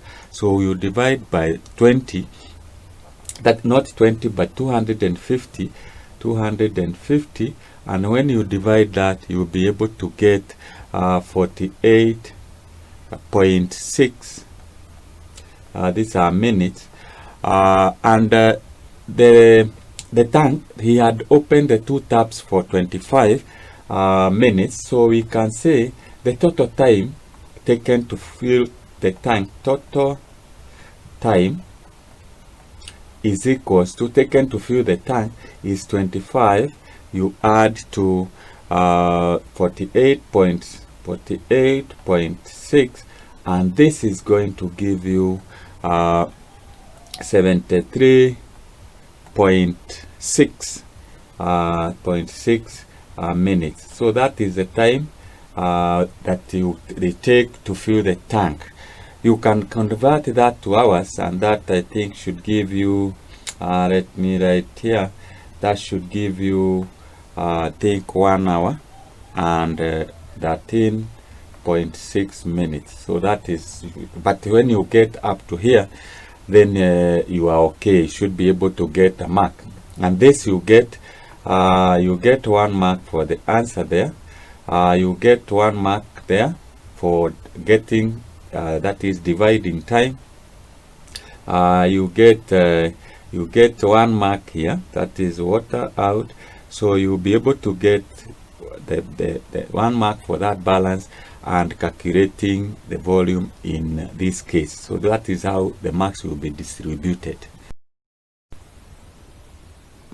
Part B, Roman number 2, we are told the vendor supplied a total of 542 jerrycans, each containing 25 liters of water on that day. If the water that remained in the tank was 6,300 liters, calculate in liters the amount of water wasted. In part B, Roman number 1, we have seen that the pipe supplied water for a total of 73.6 minutes. So we can say water in is equals to, in the tank is equals to, the pipes were supplying at a rate of 270 liters per minute. You multiply by 73.6, and that should give you 19,872 liters. Now once you get that, we can calculate water supplied is equals to, we say it is 542 jerrycans. Each jerrycan was 25 liters, so this is equals to 13,550 liters. From there we say water retained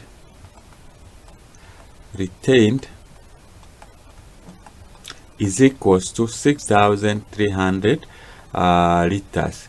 So we can be able to calculate water wasted is equals to the total water supplied 19,872.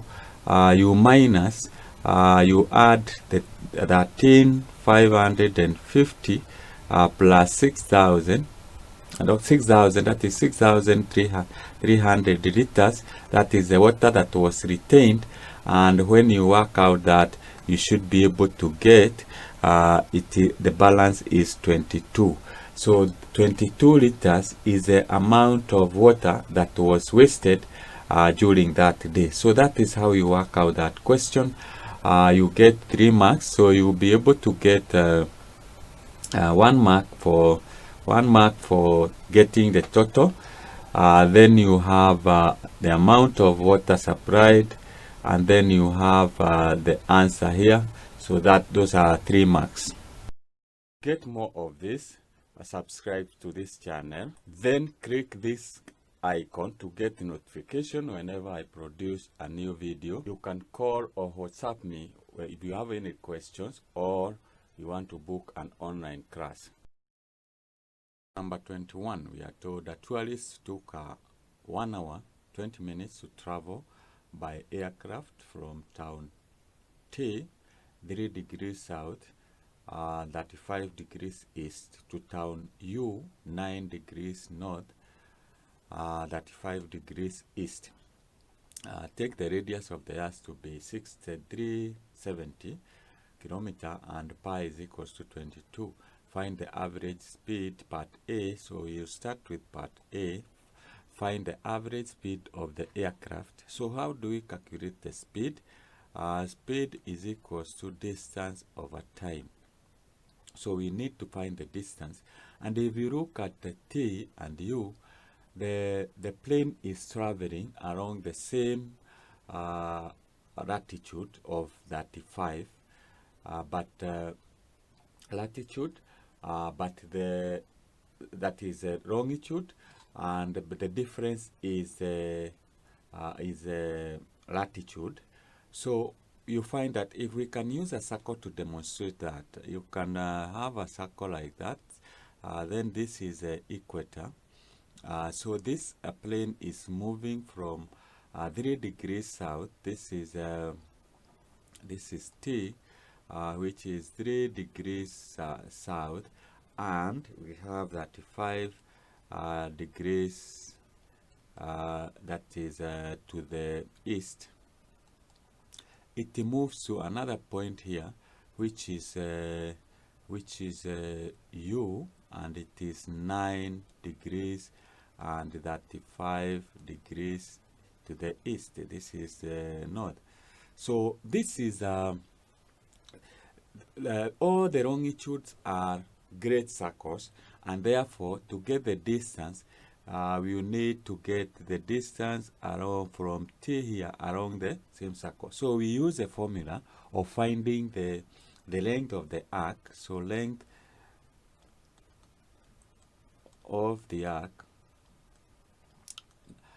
So what we do is from here, since this is the equator 0 degrees, you add 9 and 3, you get 12. So it means distance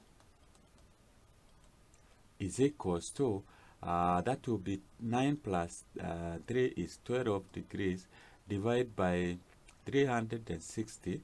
The way we get the arc of a circle, you multiply by 2, multiply by pi, that is 22 over 7, and multiply by the radius, which we have been given, it is 6370, and that should give you the distance, which when you use your calculator, you get it is 1,334 and a fraction of 2/3. So that is a distance. Speed, we are told it took 1 hour and 20 minutes. So you said speed is equals to distance, which is 1334 and 2/3. You divide by 1 hour 20 minutes is the same as 1, and 20 minutes is the same as a third of an hour. So when you work out that, then you should be able to get it is 1001 kilometers per hour. So that is how you work out that part A. So let's go ahead and look at part B. So here, what is important when you are dealing with this is to know when you are calculating the distances between 2 points along the great circles and 2 points along the small circles. Those are the latitudes apart from the equator. So in terms of awarding of marks, since you have given 3, first of all you have to be given that 1 mark there for getting the distance, then another mark here for calculating the speed, and 1 mark for the answer. So part B, we are told, after staying at town U for 30 minutes, the tourists took a second aircraft to town V, which is 9 degrees north, 5 degrees east. The average speed of the second aircraft was 90% that of first aircraft. So what we do now, this, you note that here we have the same, is moving from town U to town V. The latitude is the same, but the longitude has changed. So he's moving from 35, that is 35 degrees to the east to 5 degrees to the east. So this means if we use a circle to demonstrate that, so that is this is the equator. So we can say this is the Greenwich meridian, and therefore this is that is another longitude, and this is another longitude. So this is he is 9 degrees to the north. So we can say here is moving from this town. So this is our town U, and this is our town V. So we get the difference between U and V. So we say it is 35 degrees minus 5 degrees is equals to 30. And when we are calculating distance along the small circles, we say R, that is the radius, that is the radius that, since now here we have the center, we have that is the radius, and we have the radius from the center there. We say our R is equals to R cos theta, that not that like that, but we say the small r is equal to R cos theta, where now theta is the angle of the latitude. So to get the distance, what we do distance, it is equals to, we use the same formula. Now we say the difference of the angle is 30 divided by 360 degrees. You multiply by 2, multiply by pi, 22 over 7, that is pi 22 over 7, and we multiply by, because we are in a small circle, we multiply by r cos theta. So we say it is 6,370, the cosine of the latitude, which is 9. So when you work out this, you should be able to get the distance.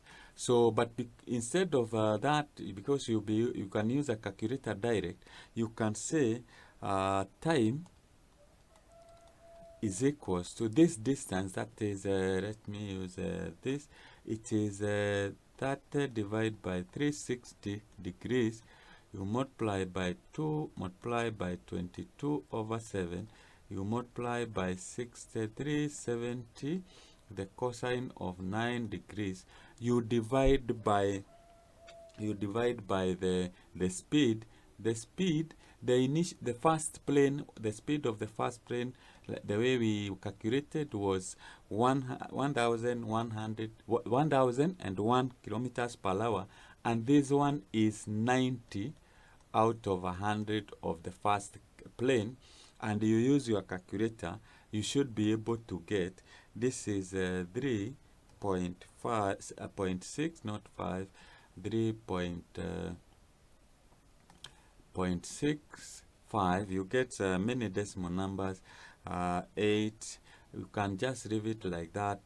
So if you this is hours, if you convert this, you get it is 3 hours and approximately 39 minutes. So that is how you work out that.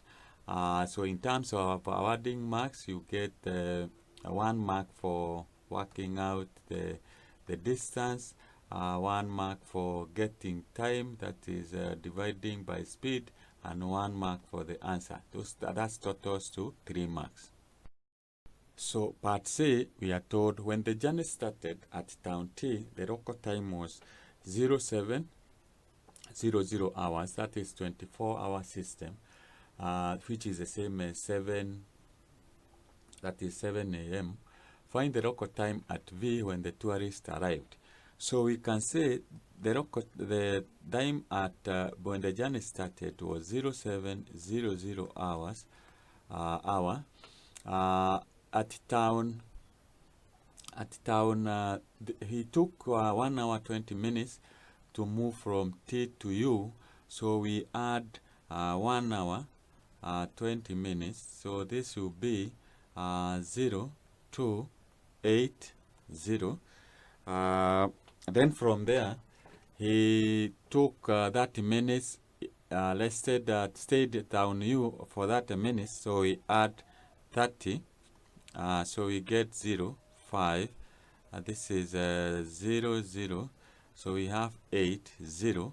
So it means departure time, departure time from town, that is from town U, was 8:08:50 hours. Now, from what we have seen, to move from V to T, we need to get the time difference. So it takes 4 minutes to cover a degree, so we have a time difference is equals to, we have 35 degrees minus 5 degrees, and you multiply by 4, and that will give you 2 hours. Alternatively, you can say alternative,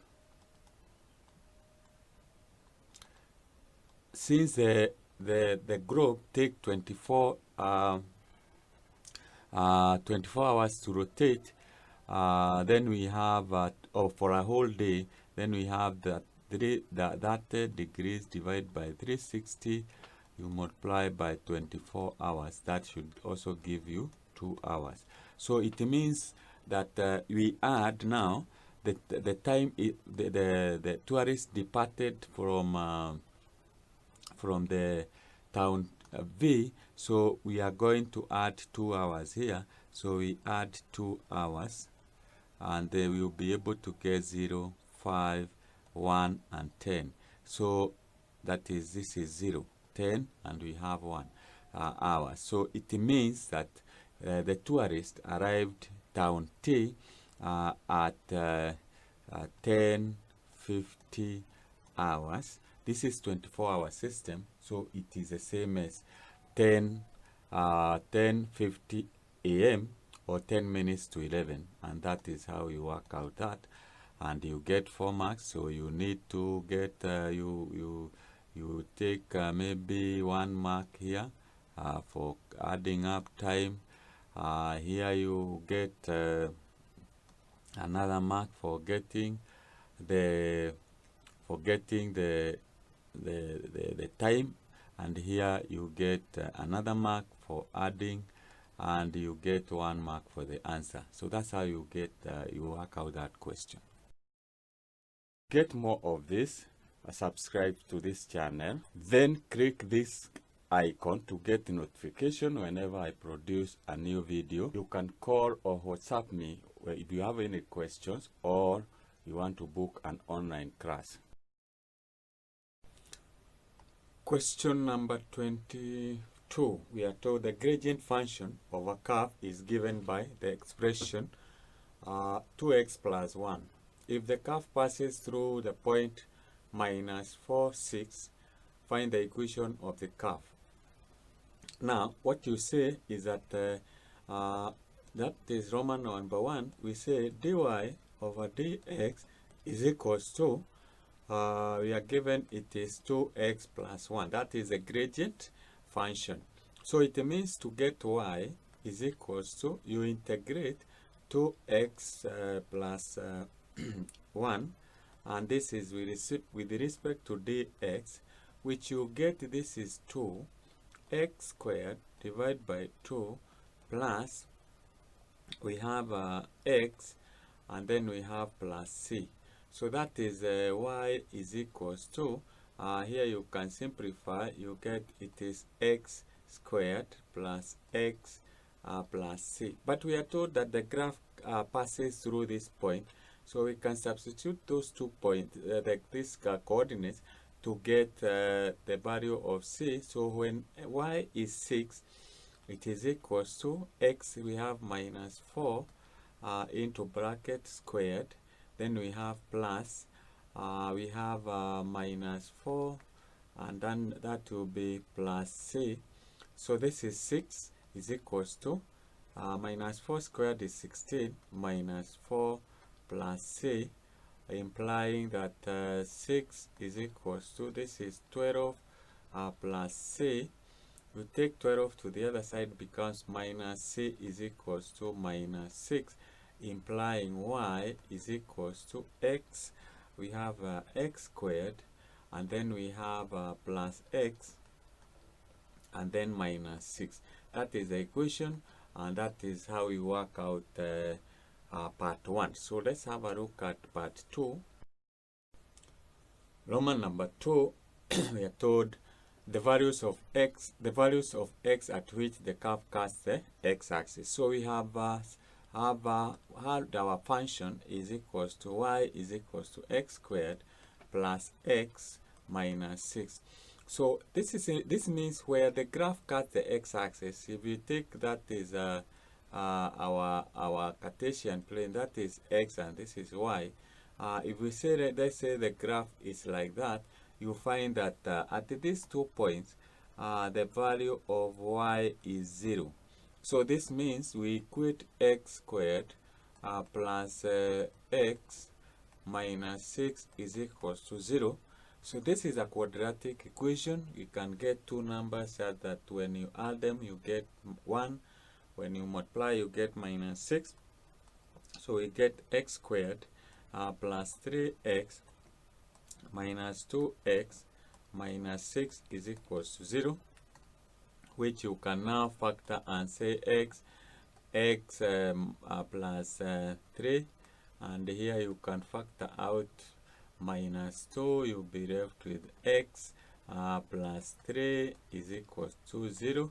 You get the factors x plus 3, and we have x minus 2 is equals to 0, implying x is equals to minus 3, or x is equals to 2. So this is where the graph cuts the x-axis, where the y is 0. So that's how you work out that. Of course, you get a mark for getting the factors. You get a mark for equating your function to 0, and you get 1 mark for solving the quadratic equation. So in total, you get 3 marks. Part 3 of this question, we are told determine the area enclosed by the curve and the x-axis. Now, in part Roman number 2, we have seen that the graph cuts our our x-axis at -3 and 2. So what we do, and we had found our equation or our function is equals to x squared plus x minus 6. So for us to get the area, we integrate the limits from -3 to 2 of x squared plus x minus 6, and this is dx. So once you have that, then you integrate. When you integrate, you say this is you'll be able to get, this is x cubed divided by 3, and then we have plus x squared divided by 2 minus 6x, and the limits are -3 and 2. You run that when you are doing integration. So from there, now when you substitute 2 in place of x, and you minus the -3 when substituted in place of x, so we have 2 cubed divided by 3 plus 2 squared divided by 2 minus 6 multiplied by 2, close the bracket, and you minus, you now substitute -3, so it's -3 into bracket cubed divide by 3, and then you have plus -3 into bracket square, you divide by 2, and then you have this will be minus 6 multiplied by -3. So you can put the bracket there, put the bracket there. So you can use your calculator to compute those. So when you compute, you get this is equals to 8 divided by 3 plus 4 divided by 2 minus 12. All this you subtract. Now you have into bracket minus 27 over 3. Then you have plus 9 over 2, and you have plus 18. So you can use your calculator to compute that, and you'll be able to get this. You'll be able to get is equals to, in total you get it is minus 44.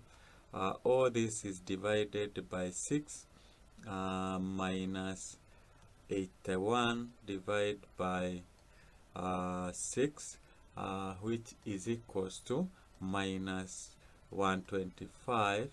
You divide by, this is 5, you divide by 6, and that should give you minus 20,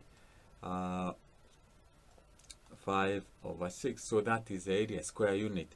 And now, because we have area is negative, what the negative say mean is that the area, if we draw our Cartesian plane here, the area is under the function, the x-axis.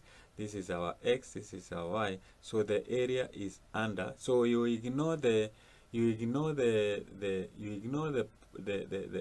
negative signs, and you say area is equals to 20 5 over 6 square and unit. So that is how you get the area, and there you get 4 marks. So of course you get a mark here for that is for substituting, for integrating, for you get for substituting here, you get another mark, then you get this working here, and finally you get a mark for the answer. So for that is 20 and 5 over 6. So that's how you solve that problem, and you'll be able to get 4 marks, and that is how you work out that question.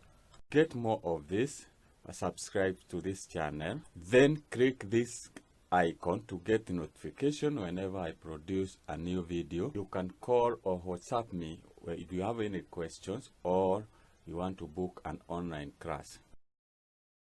So question number 23, we are told a quadrilateral with the vertices K11, L41, M23, and M13 is transformed by matrix 1 3 0, 1 to a quadrilateral KLM n prime, determining the coordinates of the image. So for you to be able to do this, what you do is you take the matrix of transformation, that is 1, 0, 1, that is a transformation matrix. You form a matrix using the coordinates of the object, that is, you have 1, 1, this is 4, 1, that is 2, 3, and we have 1, 3. So these are this is the matrix which will be formed. This is our K, this is our L, this is our M, and that is our N. So when you multiply this, you will say 1 times 1 is 1, 3 times 1 is 3. So you add, you'll be able to get 1 plus 3 is 4. You do the same, 1 times 4 is 4, 3 times 1 is 3, so when you add that, you'll be able to get 7. Then we have 1 times 2, that is 2, 3 times 3 is 9, you add, you get 11. This is 1 times 1 is 1, 3 times 3 is 3, so 1 plus 3 you get 10. You do the same, 0 times 1 is 0, then 1 times 1 is 1, so that will be 0 plus 1, you get 1. You find that because the third element is here is 0, this row will repeat itself because we are multiplying it by 1. So we can put it like that. So this is our, now this is our K prime, L prime, that is M prime, and N prime. So because we are told to find the coordinates of the image, the coordinates of image will be K, that will be 4, 1. We have L prime, we have 7, 1. Then you have M prime, you have it is 11, 3. And N prime, you have it is 10 and 1. So that is how you get the coordinates of the image.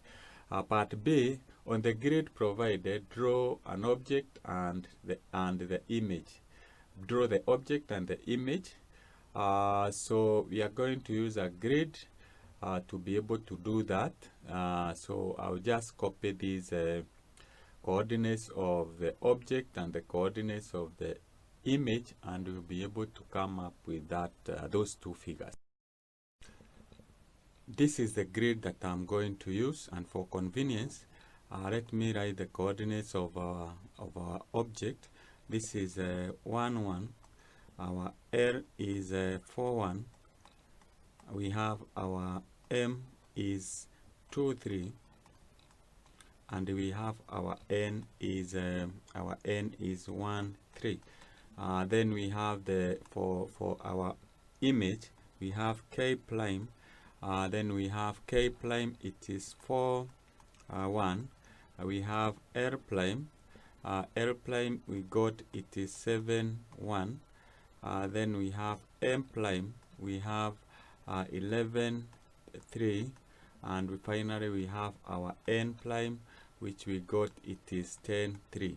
So with the coordinates now, it will be easy for us to plot the object and the image. So if you look at the values of x, I think the highest we have is 7. The highest. If you look at the values of the values of y, I think the highest we have 3. I think it's 3.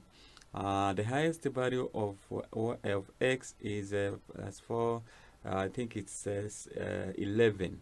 So we can plan. You can use that to plan your scale. So I just start here. That is 1, 2, 3, 4, 5, 6, 7, 8, 9, 10, 11, and 12. You can exceed by 1. So x we have 1, y that is 2, 3, 4, 5, 6, 7. So that is our y. So now we can be able to plot our graph, and we will be able to get our K is 1, 1. That is where we have our K. Our L is 4, 1. That is where we have our L. Our M is 2, 3. That is 2, 3. That's where we have our L. That our M, not L. Our M. Our N is 1, 3. 1, 3 is there. So that's where we have our N. We join the 4 points to come up with the figure that we have. And now we brought the image. K is 4, 1. So that is where we have our K prime. Our L is 7, 1. Our 7, 1 is there. That's L prime.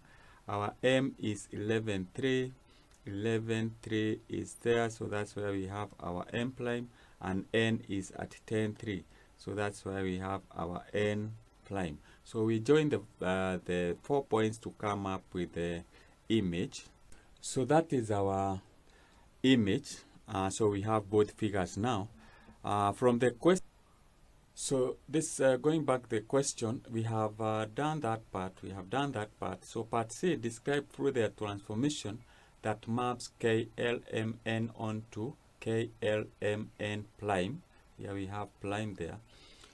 Then llama number 2, determine the area of the image. So let's go back to our graph and find that. So part C, llama number 1, we are told to describe the transformation that has mapped KLMN onto KLMN prime. So this, for us to be able, if you extend Kn, you find that you extend it and it will come to that point. If you extend Kn here of the image, those two lines will meet there. Let's extend this Lm prime, and you find that that one will reach there. And if you extend this, it will pass there. So you can see the two diagrams. When you extend the lines which are invariant line, they are meeting at the x-axis. So we say the transformation, this is a shear. For you to describe shear, you will describe the invariant line. So we can say it is a shear x-axis invariant, and we describe one point that has moved. So we say our M is at 2, 3, transforms to our M prime, that is our M prime, which is our M prime is at 11, 3. So that's how we do that. You can use M. You can also use N. Alternatively, you can say N moves from 1, 3 to 10, 3. It is the same. You only need to describe with 1 point. So that's how you do that. Then from there, we are required to find the area of the image. So that is part 2, Roman number 2. So you realize that the image is a trapezium. That is that KL prime is parallel to MN prime. So area, we say for a trapezium, we add the two sides. So this is 1 unit. So we can say 1 plus the KL is 3 units. So you say it is 3, you divide by 2, and that you multiply by the height. From here, the height is 2. So this will be 4. That will be 4 divided by 2 is that is this is the height is 1, 2. So you multiply. This is 4 divided by 2 is 2. 2 multiplied by 2, that will give you 4 square units. So that's how you find the area of that image. So part D, we are told find a matrix which maps KLMN onto KLMN. So actually here it's like you are being asked to get the inverse of this matrix, like this 1, 3 and 0, 1. How do we get the inverse? So what we need to do is to get the determinant and interchange the elements of the main diagonal. Then we introduce a negative sign to the other diagonal. So let's do that on the graph. So for us to be able to get the inverse of this matrix, our matrix we have, it is 1, 3, 0, and 1. So we first of all get the determinant. Determinant, you say it is 1 times 1 minus 3 times 0, and that will give you 1. When the determinant is 1, to get our matrix, I think our matrix was T inverse is equals to, we interchange the elements of the main diagonal. So because we have here it is 1 and here it is 1, that remains the same. We introduce a negative sign to the other diagonal, so this will be minus 3. 0, when you multiply by minus 1, it remains 0, and that is the inverse of that matrix. So I hope you have followed. That is how you work out that question, which you covered in Form 4 topic, matrices and transformation, and you should be able to get 10 marks from that question. It's not difficult if you follow the right procedure. Get more of this, subscribe to this channel, then click this icon to get notification whenever I produce a new video. You can call or WhatsApp me if you have any questions or you want to book an online class. Question number 24, we are told the fifth term, the first, fifth, and seventh terms of an arithmetic progression AP corresponds to the first 3 consecutive terms of a decreasing geometric progression, GP. The first term of each progression is 64. The common difference of AP is D, and the common ratio of the GP is R. A, Roman number 1, write 2 equations involving D and R. Okay, because of space, I'll just solve it part by part. So we have A, Roman number 1. So the first thing that we remind is ourselves is AP. How do we write the arithmetic progression? We write this is A plus D, and A plus 2D, on and on, and the nth term is A plus n minus D into bracket, not D but n minus 1 into bracket D. So for GP, it implies that we have A, then we have AR, then we have AR squared, then we have the nth term of that GP is A R n minus 1. So that you learned in Form 3. Now with that, then we can say we have been told that our A is equals to 64. They share common the first term. So we can write now the first term of the AP is the first term of the AP. Let's say it is A. The fifth term of the AP is A plus 4D. That is, you substitute 5 minus 1 is 4. Then we have 4D. And the seventh term is A plus, this will be 7 minus 1 is 6D, like that. And it is the same. The first consecutive terms of the GP, we have A, then we have AR, then we have AR squared. Because we have been given that the first term is equals to 64, this implies that this is 64. Then we have 64 plus 4D. Then we have 64 plus 6D. That is, we substitute 64 for A. The other one will be 64. Then we have 64R. That is for the GP. And then we have, this is R. And we have 64 r squared. Now, because we have been told to write two equations involving d and r, then we can say that then we start with this one.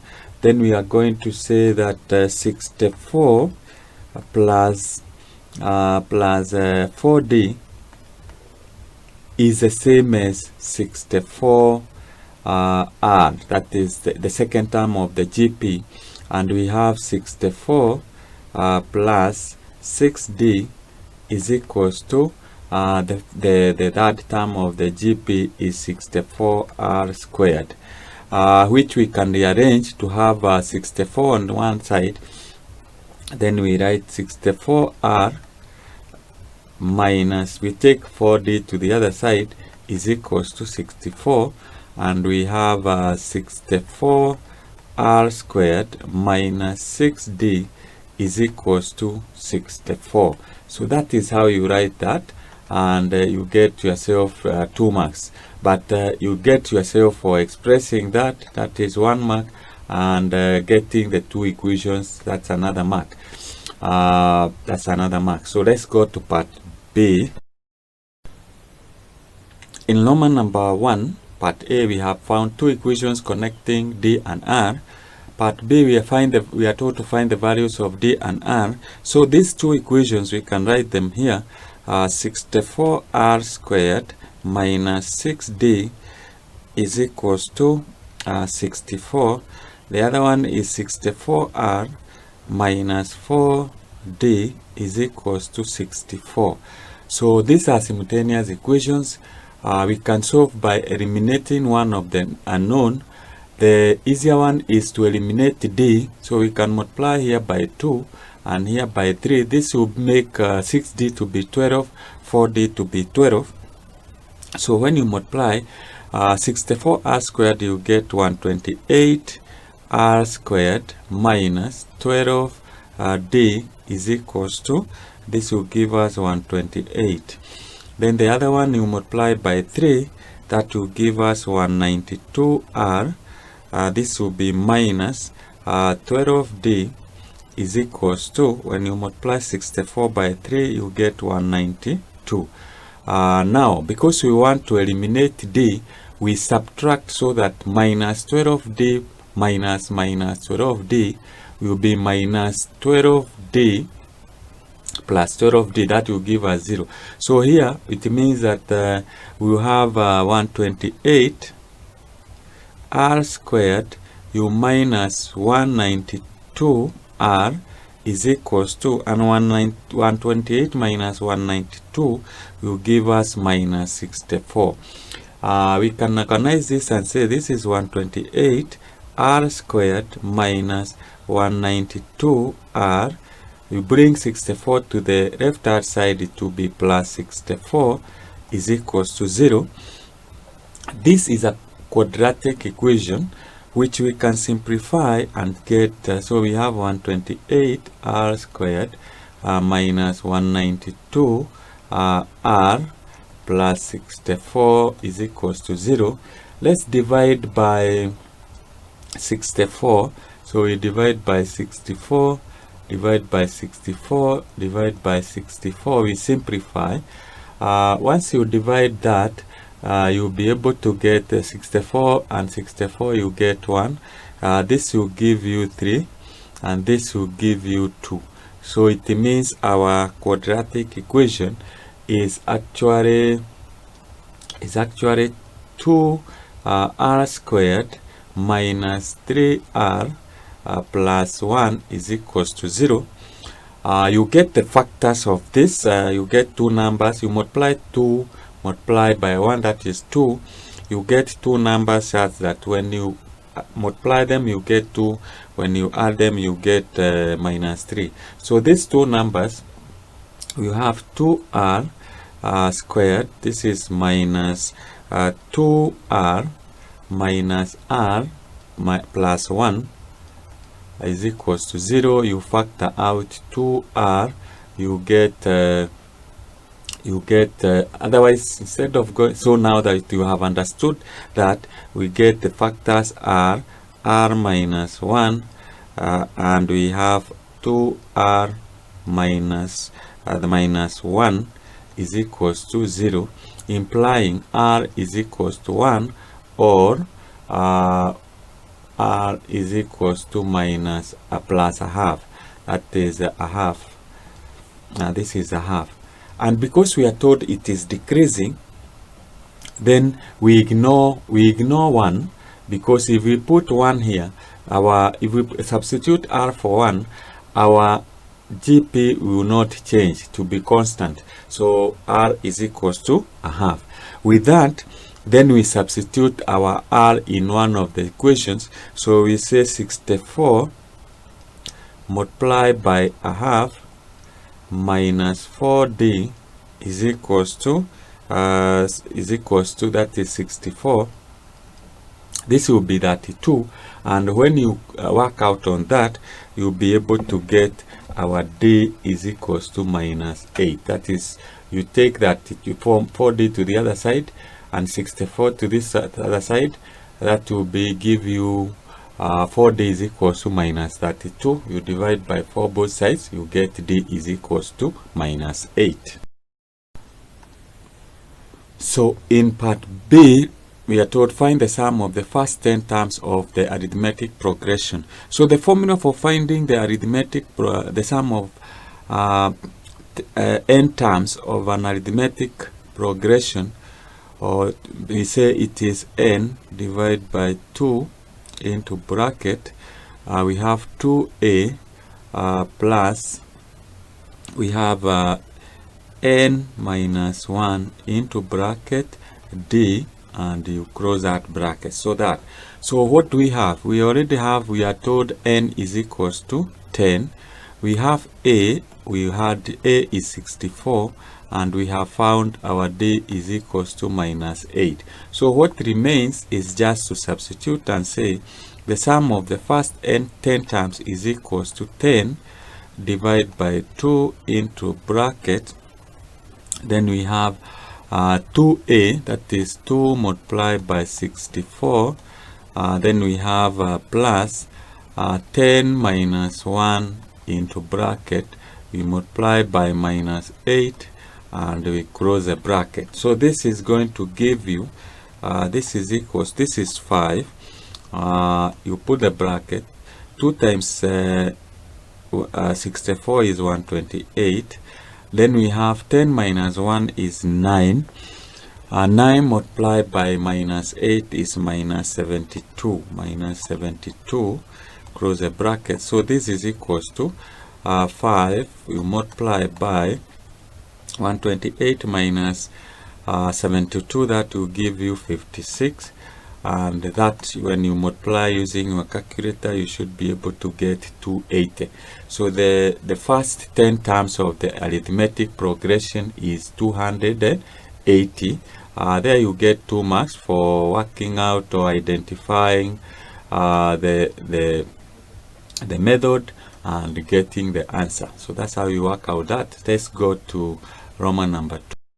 So Roman number 2 of part B, we are told find the sum of the first 10 terms of the geometric progression. So the formula for finding that, the sum of the first term of a GP is equals to, we say, because our r is less than 1, we use this formula, a into bracket 1 minus r to power n. You close the bracket, and you say that is 1 minus r. So that is how you work out that. So we substitute, this is supposed to give us, this is n, that is common. So we now say S10 is equals to, our first term is 64. Then we have 1 minus 1 over 2. You will put it to power 10. We can use square bracket like that. And we say it is 1 minus a half.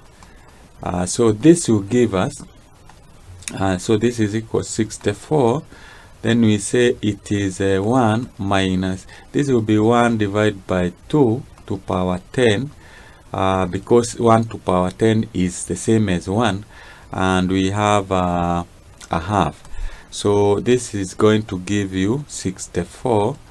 When you work out inside here, 2 to power 10 is 1024. So you'll be able to get 1023. You divide by 1024, and when you work out this, then you should be able to get this is equals to you can use your calculator, and you'll be able to get it is 127.875. So that's how you work out that question. Of course, you get 1 mark there for substituting and working out the solution, and 1 for the answer. You get 2 marks. So that's how you work out that question. I hope you have followed. If you have not, you can watch on my video on sequence and series. You'll be able to understand how we operate how we work out problems involving GP and AP. Get more of this, subscribe to this channel, then click this icon to get notification whenever I produce a new video. You can call or WhatsApp me if you have any questions or you want to book an online class.